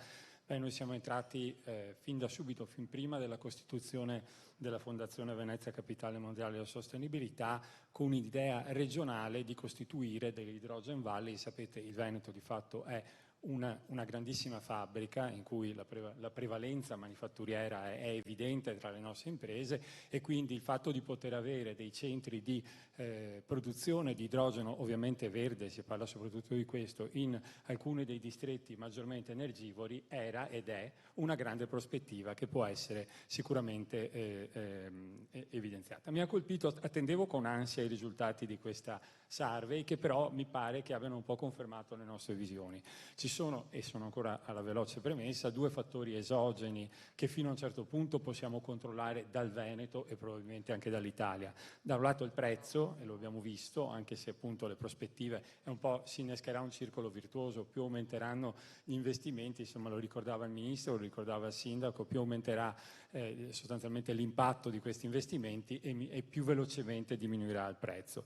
Un'altra cosa su cui si è parlato, e ho apprezzato molto anche l'intervento dell'assessore del Comune di Venezia, è il tema normativo, perché il tema normativo, loro ci hanno sbattuto la testa, se si può dire, è un tema che conta molto anche per le imprese. Lo diceva anche la survey delle imprese: se noi non risolviamo tutta una serie di problemi normativi collegati alla sicurezza, e soprattutto ci saranno norme che saranno europee e nazionali, non le decliniamo in modo adeguato, rischiamo all'italiana di metterci troppa burocrazia, troppi tempi e ostacolare la diffusione. Questo aspetto qui io penso che sia in premessa da evidenziare molto fortemente, perché è un fattore che poi limita o blocca gli investimenti delle aziende. Andando invece alle 3 istantanee. Allora, la prima istantanea è noi siamo anche parte, siamo entrati da 2 anni, c'era già Confindustria Venezia a Rovigo, adesso Veneto Est, ma c'era già in Hydrogen Park. Hydrogen Park riunisce proprio le aziende, sostanzialmente alcune delle aziende dei grandi player di Porto Marghera, che si occupano di produzione, stoccaggio, distribuzione. Quindi in realtà c'era già e c'è già da tempo sostanzialmente un importante filone di investimento e di ricerca fatto soprattutto da grandi aziende, che non sono, come è stato detto spesso, la caratterizzazione del nostro territorio, ma che possono attivare delle filiere di estremo interesse. Su questa partita qua, diciamo, la cosa che possono fare gli stakeholder come Confindustria, la Regione, è sostanzialmente, e non solo noi ovviamente, ci mancherebbe, cercare di favorire in qualche modo un coordinamento tra le diverse progettualità per riuscire ad avere le maggiori economie di scala. Qui abbiamo sentito il Porto di Venezia, la Save, insomma, qui sostanzialmente dobbiamo cercare in qualche modo di avere di creare, e la Fondazione sicuramente è un soggetto importante, quella che può essere chiamata una cabina di regia per poter coordinare i diversi progetti e collegare i diversi progetti. Questa è la prima foto. La seconda foto invece riguarda la parte diciamo, di coloro che sono gli utilizzatori, no? Come sono stati chiamati nella ricerca. E anche là non mi sono stupito molto, nel senso che nei settori hard to abate, dove dovrebbe esserci, diciamo, la più tra virgolette semplicità di utilizzo di questa fonte, cioè il tema probabilmente è ancora quello del prezzo, per cui il poco utilizzo è legato al prezzo, mentre invece, ecco, e questo forse ci spinge un po' anche a determinare delle policy, il settore invece del trasporto, lo abbiamo sentito, il trasporto pesante, quello su gomma e gli altri, insomma, è un settore estremamente interessante, e lì effettivamente noi possiamo focalizzare progetti di ricerca e soprattutto vedere come al meglio applicare queste tecnologie. Sempre tenendo questa seconda istantanea sulla parola chiave che è policy, ricordo, noi abbiamo una rete innovativa regionale o cluster, come direbbero in Europa, che riguarda tutto il tema della termomeccanica. Sappiamo che i caldaisti della zona tra Vicenza, Verona, Padova sostanzialmente hanno qualche piccola preoccupazione, hanno investito molto su delle caldaie, quindi hanno fatto molta innovazione per arrivare a delle caldaie blended, però voglio dire attenzione perché qua stanno togliendo le caldaie in Europa, quindi dal punto di vista della policy come abbiamo perso, penso, o stiamo perdendo la partita degli imballaggi, piuttosto che questa transizione all'auto elettrica un po', diciamo, anche un po' eccessiva. Insomma, attenzione, perché sulle policy sì che possiamo fare qualcosa e difendere un asset della nostra regione, una produzione che per noi è strategica con tutta la filiera. L'ultima istantanea è quella dell'opportunità, e qui vengo proprio e condivido totalmente quello che ho sentito dal professor Di Noto, perché noi sostanzialmente, proprio perché abbiamo questa grandissima forza manifatturiera, ne parlavamo anche con l'assessore prima di questa riunione, noi abbiamo effettivamente una filiera che potenzialmente, una filiera manifatturiera che potrebbe potenzialmente collocarsi proprio nell'ambito della produzione di equipment, e quello che stiamo vedendo adesso non è ancora, allora ci sono ancora molti progetti di ricerca, vorrei dire in sordina, nel senso che ci sono ma non sono ancora ben conosciuti o non sai ancora bene quali sono le aziende che lo stanno facendo, ma io leggo con analogia questa filiera a un'altra filiera che stiamo seguendo sempre nelle reti innovative regionali, che è quella dell'aerospazio. Noi stiamo vedendo con sorpresa, devo dire, che moltissime aziende, quelle un po' più strutturate, non parliamo di grandi imprese, parliamo di quelle più strutturate, quelle più dinamiche, le nostre medie imprese, hanno spostato o stanno spostando il loro focus dalla parte magari dell'automotive, dell'elettrodomestico, verso noi non avremo dei capi filiera, ma avremo la filiera che produce l'equipment, e quella roba là, secondo me, è la più grande opportunità manifatturiera, dico, che abbiamo in questa regione, e quella va sostenuta. Per questo motivo io credo, ne abbiamo parlato con l'assessore, credo che sia giusto, abbia dignità il fatto di poter avere una rete innovativa regionale, un cluster proprio su questo specifico ambito, con questi 3 cappelli sostanzialmente, quindi la parte alta, diciamo, delle grandi imprese, la parte degli user e poi questa parte di grande interesse manifatturiero. Grazie. Grazie.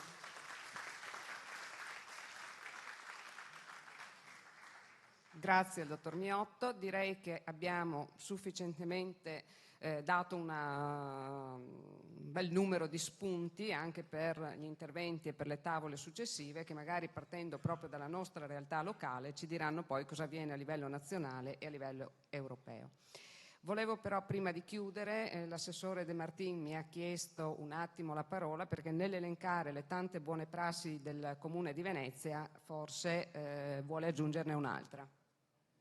Sì, ma solo 15 secondi, è un annuncio promozionale. Dietro quei pannelli lì ci sono i rappresentanti di GP Lab, che è una struttura collegata alla nostra municipalizzata Veritas, che è bravissima nella gestione delle acque canalizzate, sia nella raccolta che nella distribuzione nei rifiuti, però sta investendo molto anche nelle energie rinnovabili. Lì dietro ci sono dei nuovi brevetti, e se avete tempo durante il coffee break o il momento di pausa vi invito anche ad andare ad incontrarli.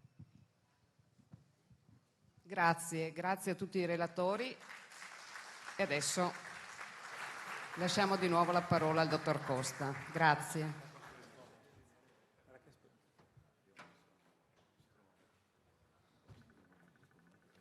Ringrazio tutti i panelist, ringrazio la dottoressa Stefanutto e ringrazio anche l'assessore De Martin che insomma, mi solleva anche dalla responsabilità di raccontarvi cosa abbiamo installato al di là di quei pannelli su questi brevetti Veritas relativi allo sviluppo dell'idrogeno.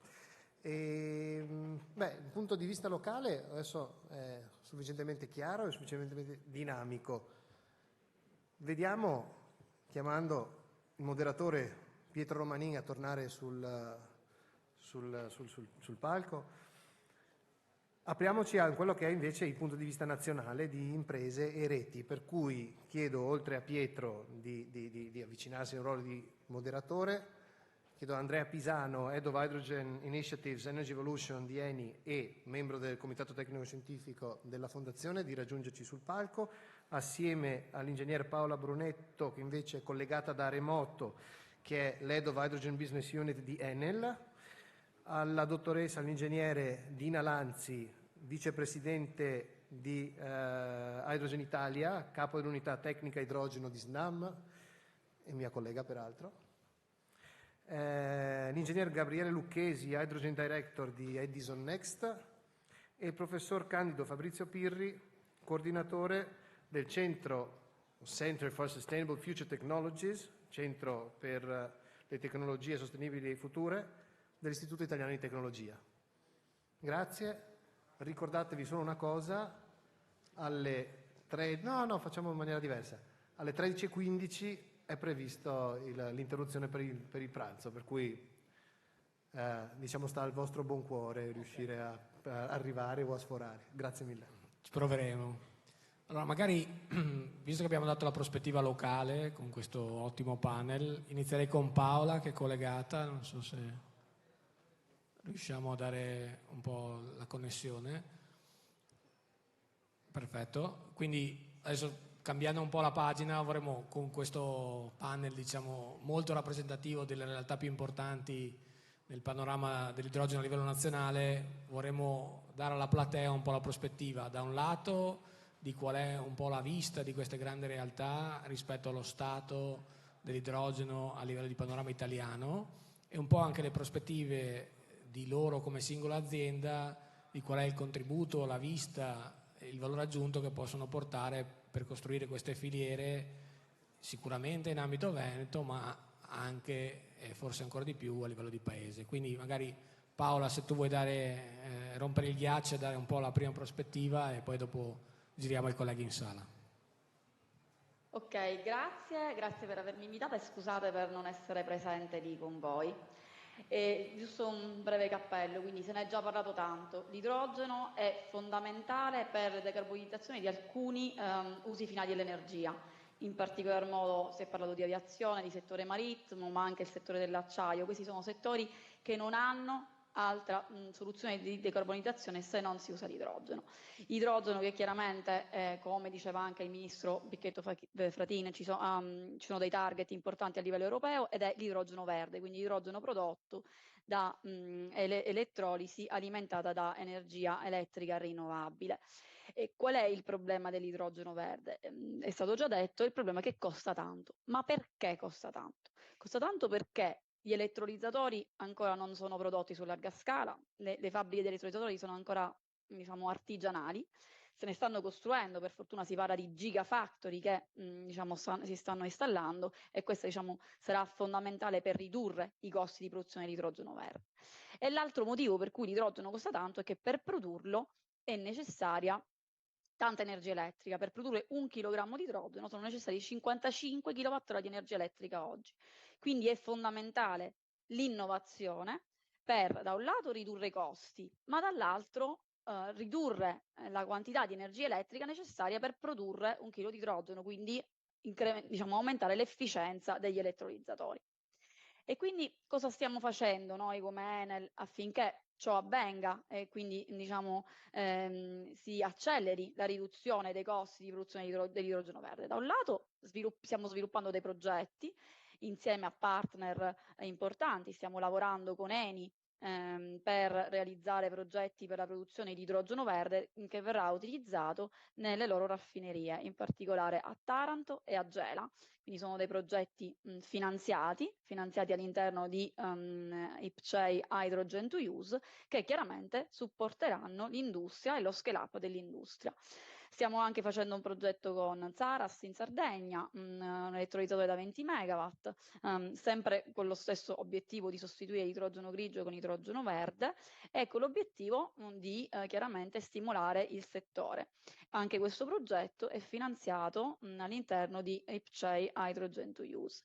E poi stiamo anche sviluppando un progetto in Sicilia in cui, oltre a produrre idrogeno per l'industria, vogliamo realizzare una piattaforma di test dove tecnologie innovative di elettrolisi, ma anche di stoccaggio di idrogeno verde, possono venire a testare i loro prodotti, così da accelerare la messa in commercio di queste, diciamo, nuove tecnologie, che, come dicevo prima, è fondamentale per ridurre i costi, e quindi, diciamo, elettrolizzatori innovativi con efficienze più alte, che possono quindi poi produrre, diciamo, entrare in commercio e produrre idrogeno a costi più bassi.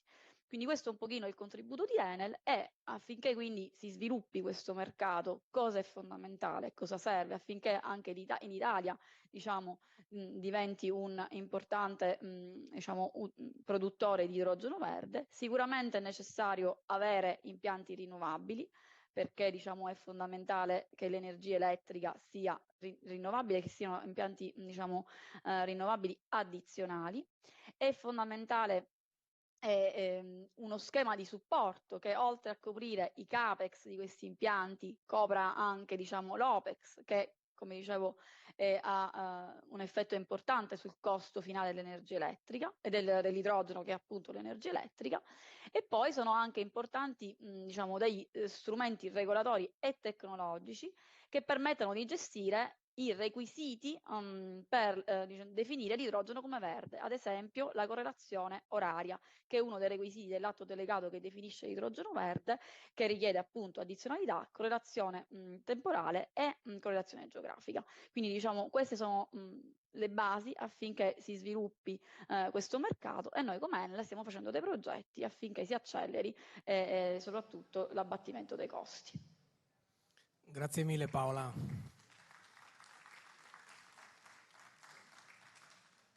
Tantissimi spunti, Andrea, offerti da Paola sul tema dell'idrogeno, no? Le sfide di come aumentare la produzione di rinnovabili collegate, la correlazione tra rinnovabili e produzione di idrogeno, la sfida da un lato di migliorare l'efficienza degli elettrolizzatori, dall'altro proprio la mera capacità di produzione, dall'altra la necessità poi di lavorare assieme, come il partenariato che avete con loro, per poi creare questa integrazione domanda e offerta. Spunti sicuramente interessanti a livello nazionale, qual è la vostra vista? Sì, allora, avevo delle slide, ma non so se ci sono, altrimenti vado diretto così. In ogni caso, ecco, grazie. Le muovo io. Grazie. In realtà mi piace sempre partire un po' dal trasmettere un messaggio. Il messaggio è che ci muoviamo in un clima di grossa incertezza, perché parliamo di una nuova filiera. Costruire una nuova filiera non è un lavoro da poco, c'è una grossa complessità dietro. Tant'è che in questa slide riporto visioni di analisti sulla dimensione futura del mercato idrogeno, che è la cui dimensione è completamente incerta, perché ci sono una serie di tasselli da mettere insieme. Alcuni ci si sta lavorando, come i target, le policy, i meccanismi di supporto, e tutto questo contribuisce a definire bene il quadro. C'è meno chiarezza, oppure direi meglio c'è incertezza sul tema delle applicazioni finali. Cioè, noi oggi sappiamo che l'idrogeno viene utilizzato, e lo vediamo poi, lo vedremo nella slide successiva, dove e principalmente lo utilizziamo in Italia noi di Eni nei nostri siti. Però poi ci sono una serie di applicazioni che si vedono per l'idrogeno, si vede nell'hard-to-abate, si vede nella mobilità. In realtà sono applicazioni che però richiedono un grosso sviluppo tecnologico e soprattutto una certa confidenza dell'utilizzatore finale nell'utilizzarlo. Quindi c'è bisogno di un lavoro di sviluppo, R&D, ma anche di creare confidenza e fiducia Quindi è corretto, diciamo, pensare in grande sull'idrogeno, è altresì corretto agire in piccolo per creare questo clima di fiducia. Quindi partiamo però da un mercato che esiste ed ha una grande potenzialità. Perché? Perché rappresenta una domanda che è insostituibile. Cioè, l'idrogeno utilizzato come materia prima nei processi di raffinazione, di bioraffinazione, di chimica, non ha alternative e quindi ha un elevato valore aggiunto rispetto all'utilizzo, ad esempio, in sostituzione di gas naturale o in altre applicazioni di mobilità, dove deve essere confrontato con le opzioni disponibili e bisogna valutarne l'efficacia sia in termini economici sia in termini di abbattimento delle emissioni. Quindi l'importante però è capire che il punto di partenza c'è, non stiamo partendo da zero ed è un tema anche emissivo, perché questo idrogeno è responsabile di emissioni. Quindi è un qualcosa che dobbiamo decarbonizzare nel più breve tempo possibile e che ci dà il tempo di avviare una filiera che poi si può sviluppare espandendosi a nuove applicazioni. Per fare questo noi principalmente in Italia stiamo portando avanti diversi progetti. Non entro nel merito delle singole progettualità, in particolare su Porto Marghera, poi ci sarà la mia collega Raffaella Locarno che farà un focus. Però in generale diciamo che noi stiamo appunto agendo su progetti di taglia pilota, come citava anche Paola, stiamo lavorando su Gela e Taranto abbinandoli a raffinazione e bioraffinazione, proprio nell'ottica di partire da dove c'è una domanda reale e dove c'è una necessità reale di sostituzione di un idrogeno grigio. E poi stiamo lavorando a tutta una serie di stazioni per la mobilità che possono rappresentare un'ulteriore applicazione, però anche lì poi va valutato e va adottato un approccio di sistema, perché creare le stazioni non significa che poi le stazioni funzionino e riescano ad erogare se manca il cliente finale. Altro tema fondamentale è l'innovazione, e sull'innovazione qui citiamo il progetto di Vigiano finanziato dal Recovery Fund, che prevede un piccolo progetto di metanazione sviluppato con il Politecnico di Milano, che utilizza celle SOEC, quindi c'è anche un'innovazione dal punto di vista della produzione idrogeno, per fare del metano sintetico che in questa fase parliamo di piccole quantità, ma che in futuro potrebbe essere reiniettato nella rete nazionale. Infine mi riallaccio al discorso che faceva il Ministro sul ruolo dell'Italia, perché sicuramente l'Italia deve valorizzare il più possibile la produzione nazionale, quindi le potenzialità che ha di rinnovabili nel sud Italia, di domanda industriale nel nord Italia, ma altresì deve lavorare tantissimo sul ruolo che può giocare a livello europeo, perché è lì che c'è una partita grossa e c'è un vantaggio competitivo dell'Italia grazie al suo posizionamento e grazie alla dotazione di infrastrutture che già sono esistenti o che possono essere ulteriormente diciamo, estese e espanse. Quindi noi stiamo lavorando a una serie di progettualità anche con i colleghi di SNAM per valutare le opzioni di trasporto. Stiamo lavorando in Nord Africa dove abbiamo una forte presenza con altre aree di business e stiamo altresì lavorando in UK, perché UK rappresenta per noi un paese che ha definito chiaramente la strategia puntando su idrogeno blu e green in maniera, diciamo, con un approccio che viene definito twin track, quindi li considero entrambi in modo che l'obiettivo sia abilitare la filiera. E quindi lì con le licenze di stoccaggio dell'H2 che abbiamo a Liverpool Bay e a Buckton siamo anche abilitanti a progetti di realizzazione di impianti per la produzione di idrogeno low carbon. E poi stiamo lavorando in Germania perché il mercato, diciamo, d'elezione, quello che sta puntando maggiormente sull'idrogeno, e quindi anche lì stiamo sviluppando dei progetti di elettrolisi. E poi ci sono tutta una serie di progetti, diciamo, large scale, che puntano ad aderire a meccanismi di supporto come l'H2 Global o al futuro meccanismo dell'Hydrogen Bank che supporterà l'import e che quindi hanno la possibilità di avere un idrogeno a basso costo che potenzialmente potrà essere competitivo anche con una produzione locale. E quindi in questo schema è fondamentale il ruolo dell'Italia. Io ho concluso, grazie mille. Grazie mille Andrea. Dina, Andrea ci ha dato altri spunti ancora, addirittura spingendoci verso i Sin Fuel, il ruolo anche dell'Italia nel panorama mediterraneo e internazionale. Voi come SNAM avete una prospettiva unica, no? Proprio visto il ruolo che avete per il Paese. Puoi elaborare qualcosa di più sulla vostra vista e sulla progettualità? Sì, molto volentieri, anche perché le pipeline sono state chiamate in gioco già stamattina appunto dal ministro Fratin, ma è un tema che rientra. E noi appunto ci concentreremo soprattutto su questo. È possibile avere... perfetto.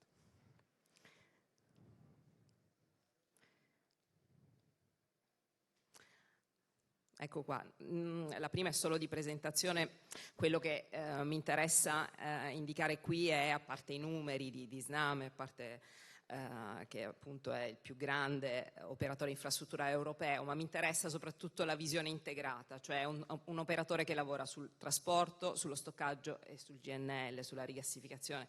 E questi sono degli elementi fondamentali, questa integrazione sono degli abilitanti importanti per costruire proprio una storia di successo sul trasporto della molecola, quindi sul trasporto dell'idrogeno. Nonché gli international asset, quindi tutte le partecipate che noi abbiamo in Europa, e anche queste sono un link importantissimo per il mercato appunto del centro Europa, in particolare della Germania, che abbiamo già evocato in più presentazioni. Snam impegnata sulla parte dell'energy transition, della sostenibilità già da anni, su vari settori, quindi dalla parte più vicina all'argomento attuale, quindi di oggi, con H2, con l'idrogeno e la CCS, con l'unità della decarbonizzazione, ma anche prima con Snam for Mobility, che adesso si chiama Greenture, e la parte di efficienza energetica, la parte biometano, importantissima, l'altra green molecule che può aiutare in maniera sostanziale nel raggiungere i target di decarbonizzazione. Diciamo che come operatore infrastrutturale noi dobbiamo rispondere sostanzialmente a quello che chiamiamo il trilemma energetico, cioè dobbiamo assicurare la resilienza delle reti, quindi assicurare la sicurezza della fornitura. Lo dobbiamo fare in maniera sostenibile, e quindi qui il ruolo che gioca molecole come biometano e idrogeno, e lo dobbiamo fare in maniera gestibile e sostenibile anche dal punto di vista economico, e quindi che sia un valore appunto per il Paese.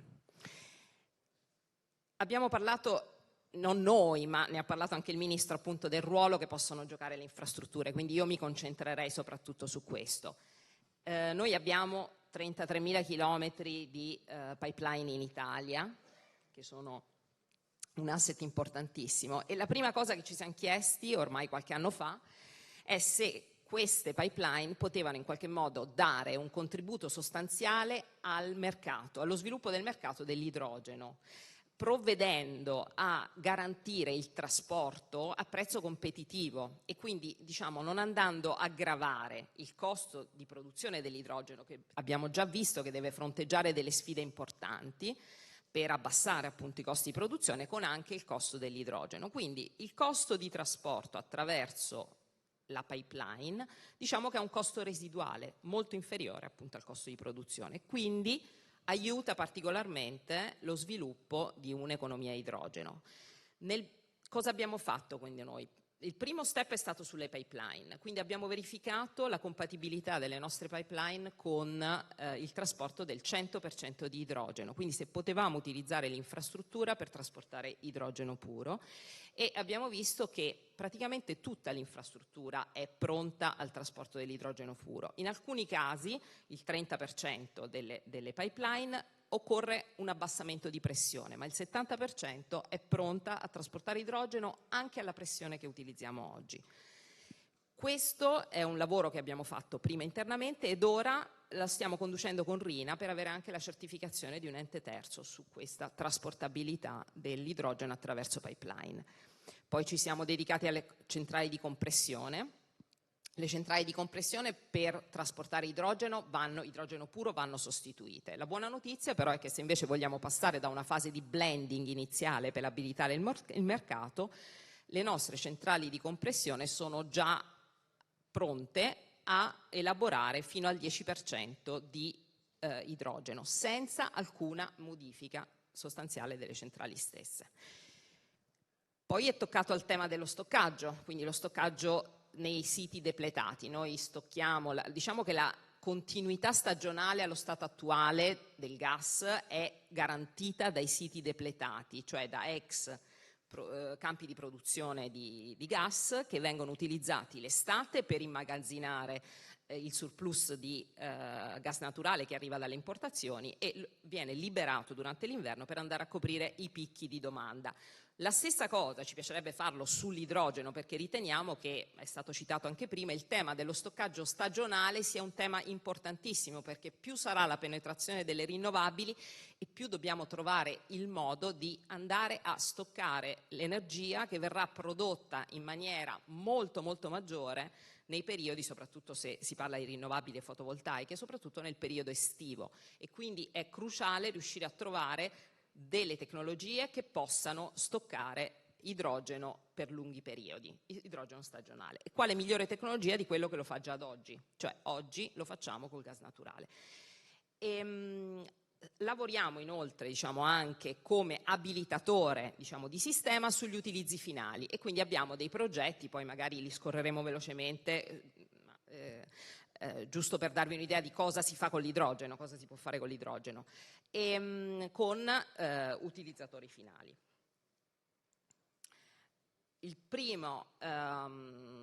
La prima iniezione di idrogeno in rete c'è già stata nel 2019, e un idrogeno appunto in blending che è stato utilizzato da clienti finali, in particolare c'era un utilizzatore un produttore di pasta che ha utilizzato già l'idrogeno blendato in rete senza aver necessità di modifica alcuna del suo processo. Quindi così come elaborava, diciamo, utilizzava gas naturale nelle sue caldaie, ha utilizzato gas naturale più idrogeno senza alcun investimento da parte del cliente finale.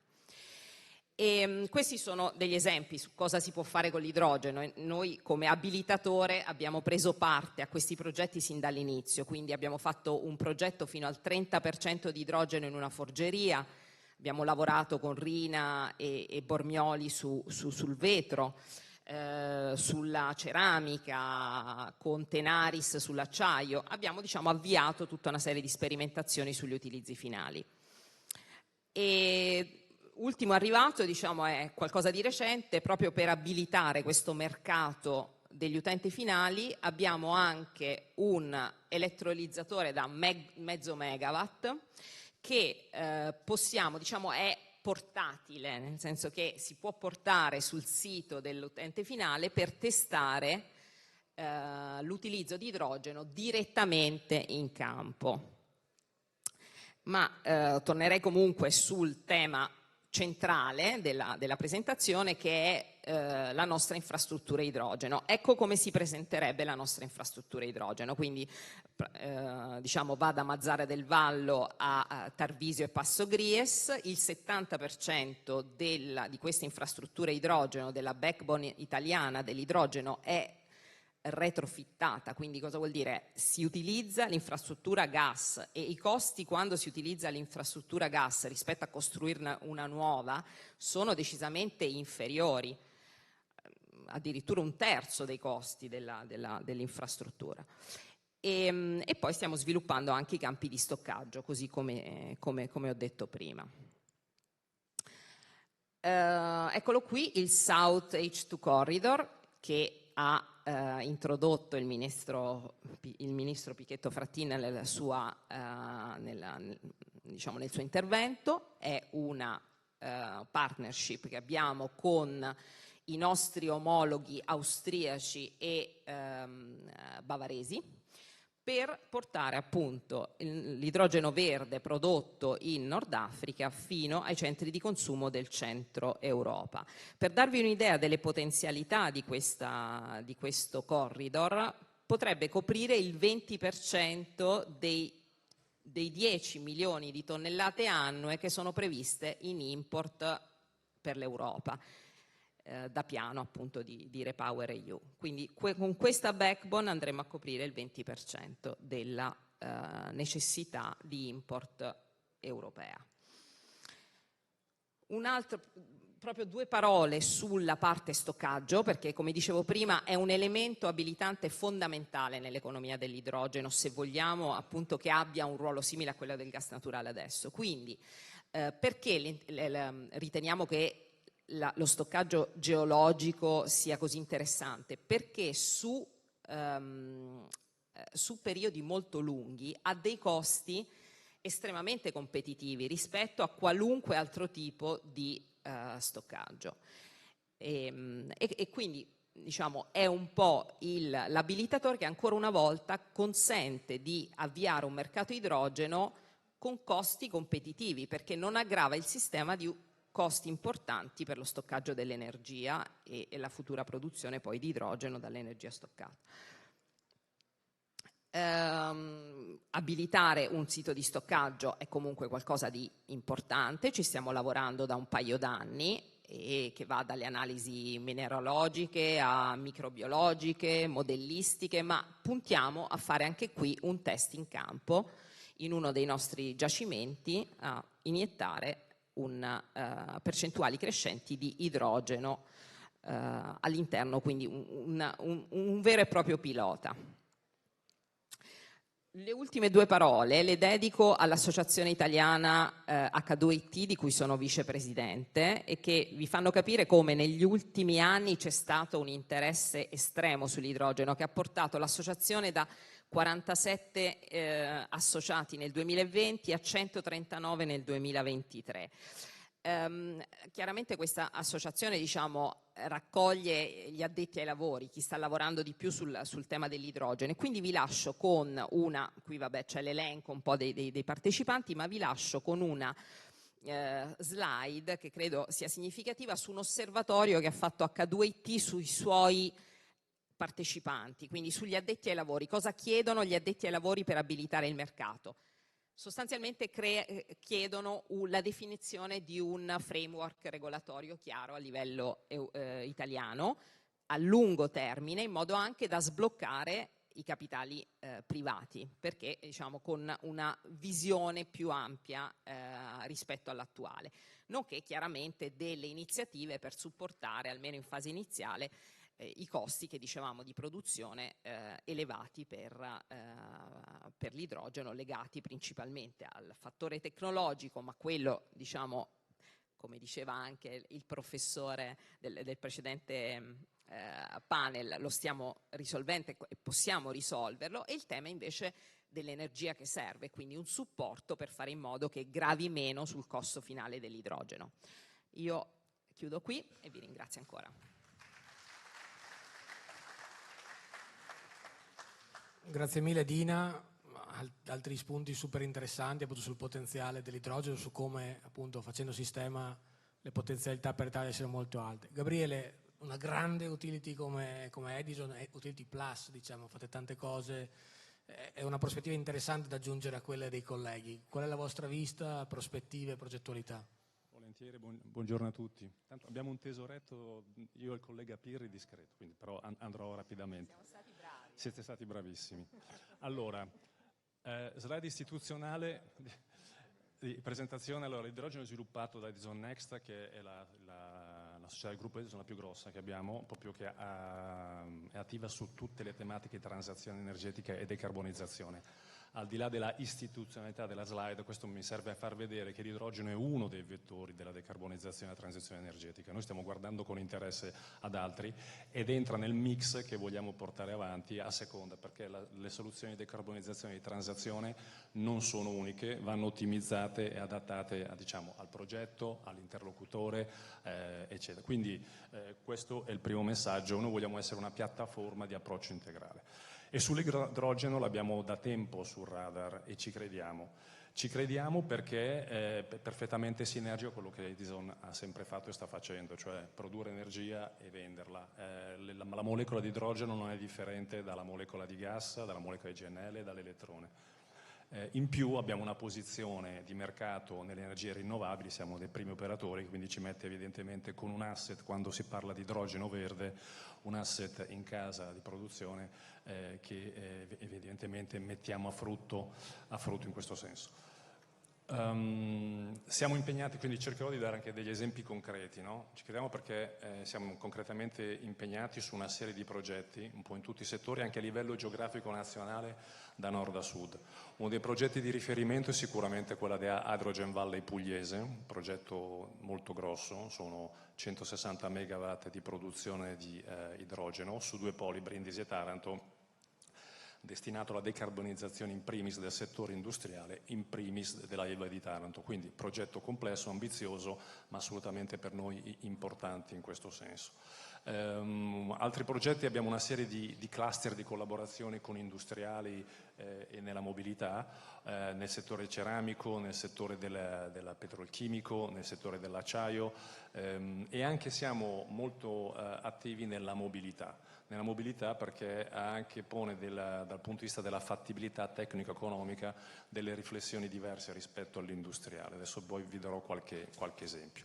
Quindi diversificarsi, c'è un quadro di riferimento che sta decantando, che diciamo che il rinascimento dell'idrogeno verde ha una data ufficiale, è luglio 2020, quando è uscita la strategia, è stata pubblicata la strategia europea dell'idrogeno, con conseguente contestuale allocazione di investimenti molto importanti.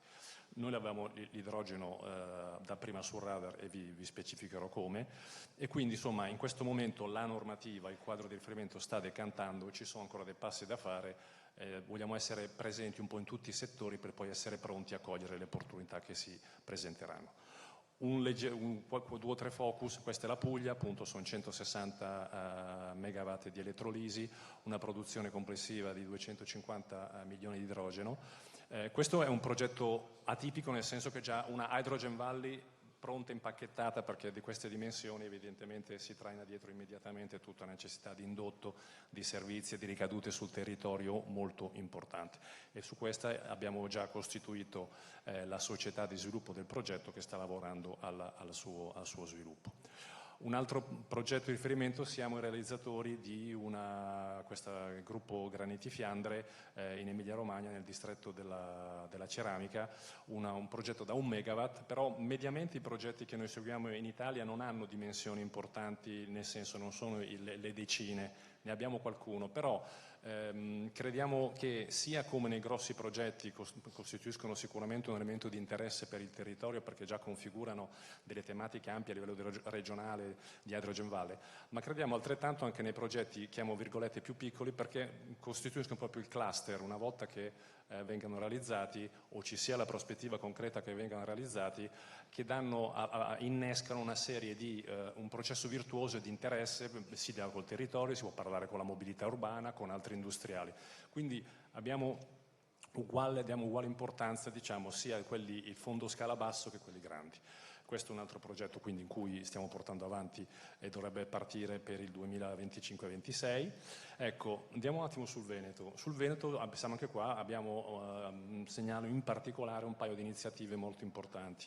Una è quella della mobilità, questo progetto IMOT, un progetto che ha già ottenuto 11 milioni di finanziamenti sia dal PNRR che da un programma europeo CFT, sono delle stazioni di rifornimento a idrogeno con associata produzione di idrogeno. 2 di queste stazioni sono in Veneto, una a Venezia a Meolo e una in zona di Verona e l'altra sarà in Emilia Romagna. Questo progetto è sinergico, diciamo, al fatto di intercettare il trasporto idrogeno di trasporto pesante, mi riferisco, che in Germania è già una realtà, ci sono più di 1 migliaio di camion che girano nel nord Europa e quindi creare questi cluster di approvvigionamento che possano evidentemente poi attirare il traffico a idrogeno. Sulla base del successo di questa anche dell'application per i finanziamenti stiamo in questo momento lavorando a un progetto gemello su altre aree italiane esattamente con lo stesso principio, produzione di idrogeno locale destinata ai camion, al trasporto pesante, però con un occhio anche a dei germi di Hydrogen Valley regionali o locali. E questo qua è un altro progetto che sicuramente è significativo esattamente per dove siamo. La nostra centrale di Marghera Levante, che è entrata in esercizio commerciale qualche mese fa, stiamo sviluppando con Eni Ansaldo, fornitrice della turbina, uno studio che può prefigurare l'utilizzo di idrogeno, questa volta blu, prodotto da Eni nella turbina per una prospettica decarbonizzazione negli anni a venire. Questo è significativo perché se ho detto prima che la data, diciamo, la spartiacque del nuovo rinascimento dell'idrogeno nel luglio 2020, questo progetto è entrato in esercizio pochi mesi fa, la decisione di investimento è stata assunta nel 2017-18 e si è scelto di prendere una turbina ansaldo che può utilizzare fino al 70% di idrogeno. Quindi Edison prospetticamente già cerca di essere possibilmente un passo avanti anche in queste scelte tecnologiche e lo dimostra concretamente avendo ordinato nel 2018 una turbina che può usare l'idrogeno. Quali sono però, detto molto basicamente, le sfide che abbiamo davanti e questo è un po' il denominatore comune un po' di tutti i progetti che stiamo portando avanti e capiamo anche andando a convegni, conferenze che siamo più o meno noi sviluppatori un po' meno sulla stessa barca. Allora, l'idrogeno verde costa più del fuel che deve spiazzare prospetticamente. In Italia principalmente parliamo del gas naturale che anche aggiungendo gli oneri ambientali comunque c'è quello che si chiama il funding gap, cioè costa di più. La competitività è maggiore rispetto all'idrogeno blu che però pone evidentemente altre complessità. Invece rispetto al diesel, quindi qua parliamo di mobilità pesante, è già in una fascia che quasi già oggi è già abbastanza gestibile. E quindi passiamo al fatto, questo idrogeno perché costa? Perché diciamo questo è quello che chiamiamo il triangolo delle Bermuda, sono tra i fattori che incidono sul costo finale dell'idrogeno che esce dall'impianto. Uno è il costo della tecnologia su cui evidentemente ci aspettiamo gli evidenti benefici tecnologici che arriveranno con un abbattimento del costo simile a quello che è successo per i pannelli fotovoltaici, ma soprattutto, e sottolineo soprattutto, per il fatto che più faccio andare l'elettrolizzatore meno l'idrogeno mi è più economico, è il fatto del costo dell'energia elettrica. Quindi sono impianti fortemente energivori. Facendo un po' la media del pollo in tutti i nostri progetti, l'impatto sul costo finale dell'idrogeno è dal 20 magari fino al 40% dei capex, quindi il costo della tecnologia, degli impianti che realizzo. 60 fino all'80% del costo in alcuni progetti è proprio il costo dell'energia elettrica. Quindi gli elettrolizzatori sono a loro volta energivori e quindi richiedono lo sviluppo anche di energie rinnovabili. E qua si innesta una tematica, diciamo, normativa regolatoria in cui l'idrogeno, per essere riconosciuto come verde, quindi avere accesso ai vari finanziamenti europei, a livello europeo è stata fatta una regolamentazione, che si chiama l'atto delegato all'R2, insomma, che pone dei vincoli operativi al collegamento tra la produzione di energia rinnovabile e l'elettrolizzatore, che impone allo sviluppatore di trovare tanta energia rinnovabile. Se normalmente uno poteva immaginare che per un megawatt poteva bastarmi magari su base annua 3-4 megawatt per ogni megawatt di elettrolisi, 3-4 megawatt di energie rinnovabili, con questa normativa rischiamo di andare magari a 10 per un megawatt, ho bisogno di trovare 10 megawatt di energie rinnovabili. Finché faccio un megawatt posso ancora farcela, quando ho progetti che scalano a 10, 20, 50 megawatt, questo è sicuramente un progetto. Quindi l'idrogeno pone delle sfide di sistema che devono essere affrontate. Quindi queste le conclusioni, il problema del funding gap, quindi bene i finanziamenti, il PNRR, però vanno a impattare sui capex, non sugli opex. E qui il MASE sta sviluppando un decreto, cosiddetto decreto opex, auspicabilmente uscirà a fine anno, dove prefigura una serie di incentivi da cui si può avere accesso con certe technicality che vanno anche a sostentare la parte dei costi operativi. La tematica va affrontata dell'approvvigionamento di energie rinnovabili sia a livello di sistema Italia per le note problematiche di lentezza nello sviluppo, ma anche quindi anche su questi criteri fissati dall'Europa che ne auspicheremmo in ogni consesso che devono essere un po' più flessibili e graduali. E poi la tematica giustamente del trasporto dell'idrogeno, quando più prospetticamente si può andare a vedere a livello nazionale lo sviluppo, questi cluster di idrogeno si collegheranno, evidentemente questo. Quindi il messaggio è l'idrogeno verde in particolare è un bambino nella culla, noi diciamo cominciamo non dico a camminare, facciamolo gattonare piano piano e poi avremo modo, perché se non riusciamo a risolvere questi punti il bambino rischia di stare nella culla, avremo pochi esempi virtuosi ma lì rimarrà.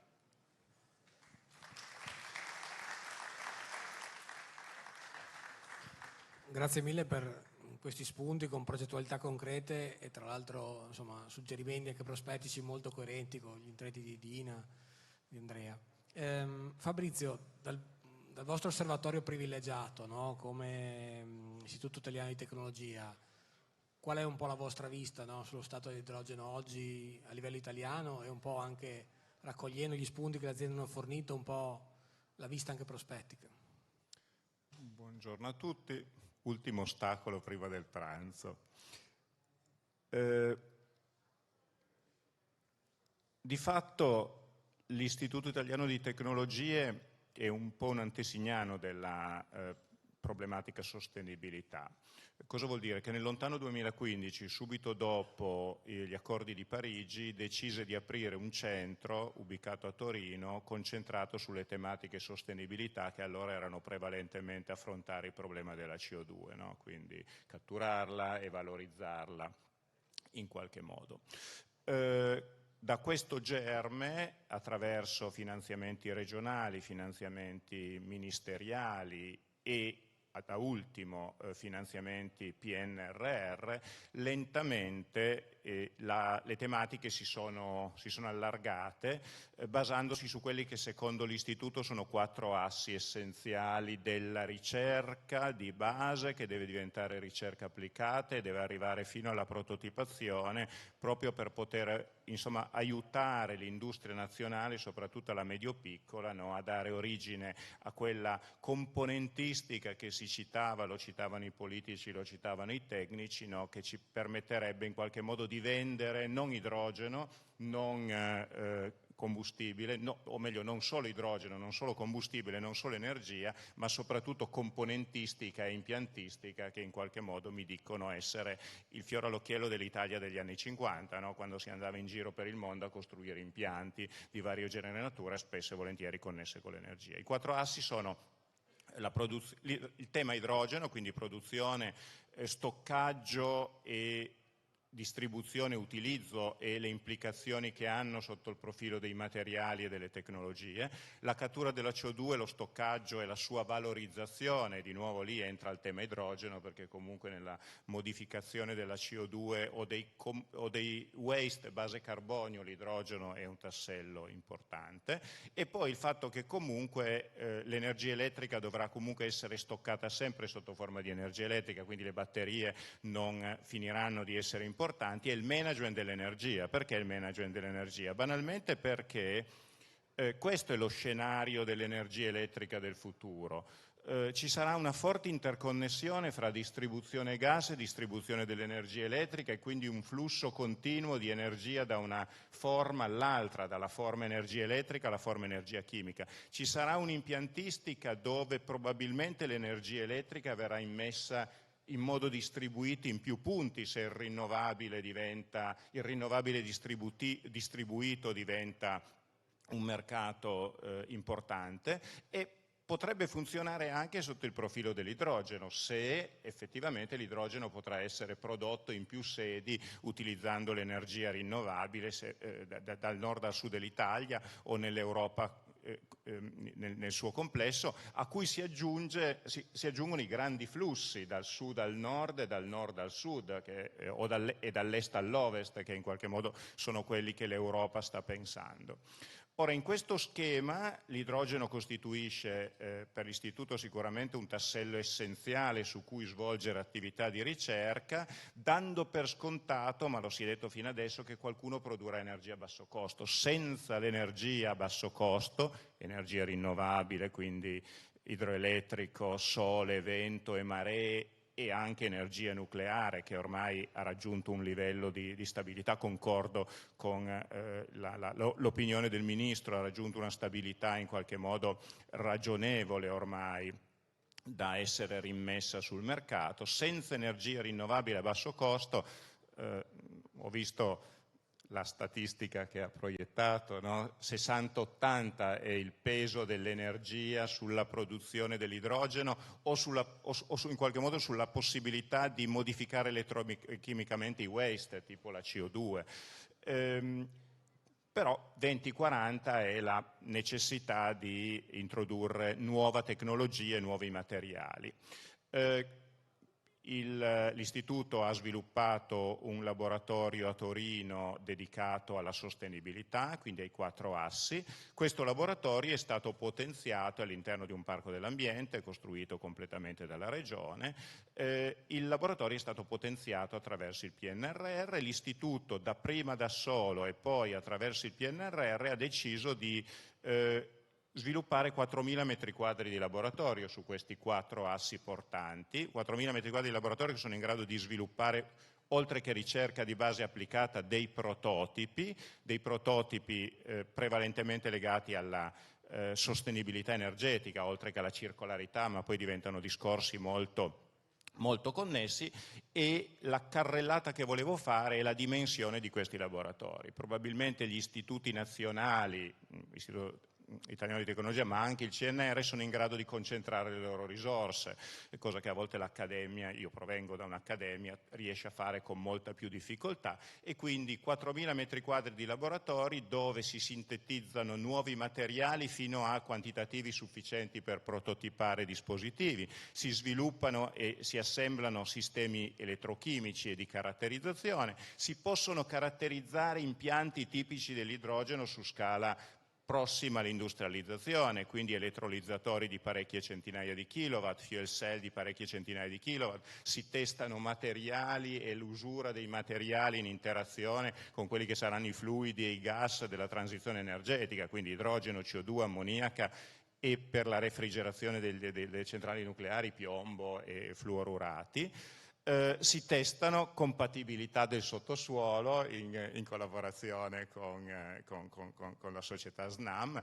È uno dei pochi laboratori in Europa che appunto si è sviluppato in collaborazione con la società SNAM, dove si possono testare condizioni di giacimento in reattori di dimensioni laboratoriali. Il futuro saranno le 3 linee pilota che in qualche modo il PNRR ha finanziato: assemblare elettrolizzatori, fuel cell e pacchi batterie e supercapacitori per permettere alle aziende di testare i loro componenti o di avere a disposizione dei prototipi da portare all'industrializzazione. Grazie.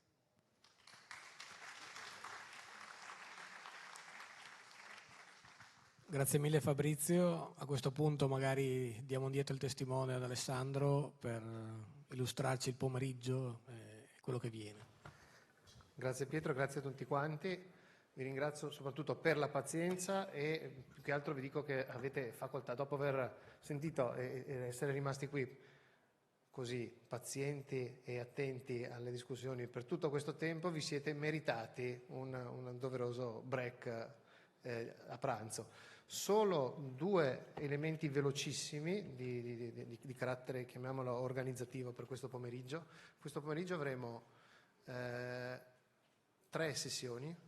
Una prima sessione su il futuro di Porto Marghera, l'ho condensato molto rapidamente il concetto.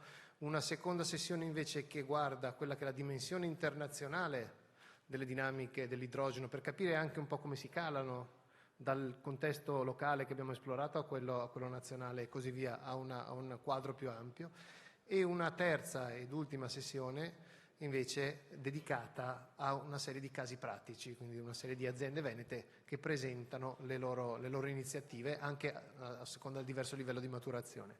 Per quanto riguarda la sessione internazionale, questa si terrà in lingua inglese, per cui se qualcuno di voi gradisce usufruire del nostro servizio di interpretariato, ci sono 2 hostess con tutti i dispositivi di traduzione, potete andare e ritirarli, ricordatevi poi di riconsegnarli. Buon appetito.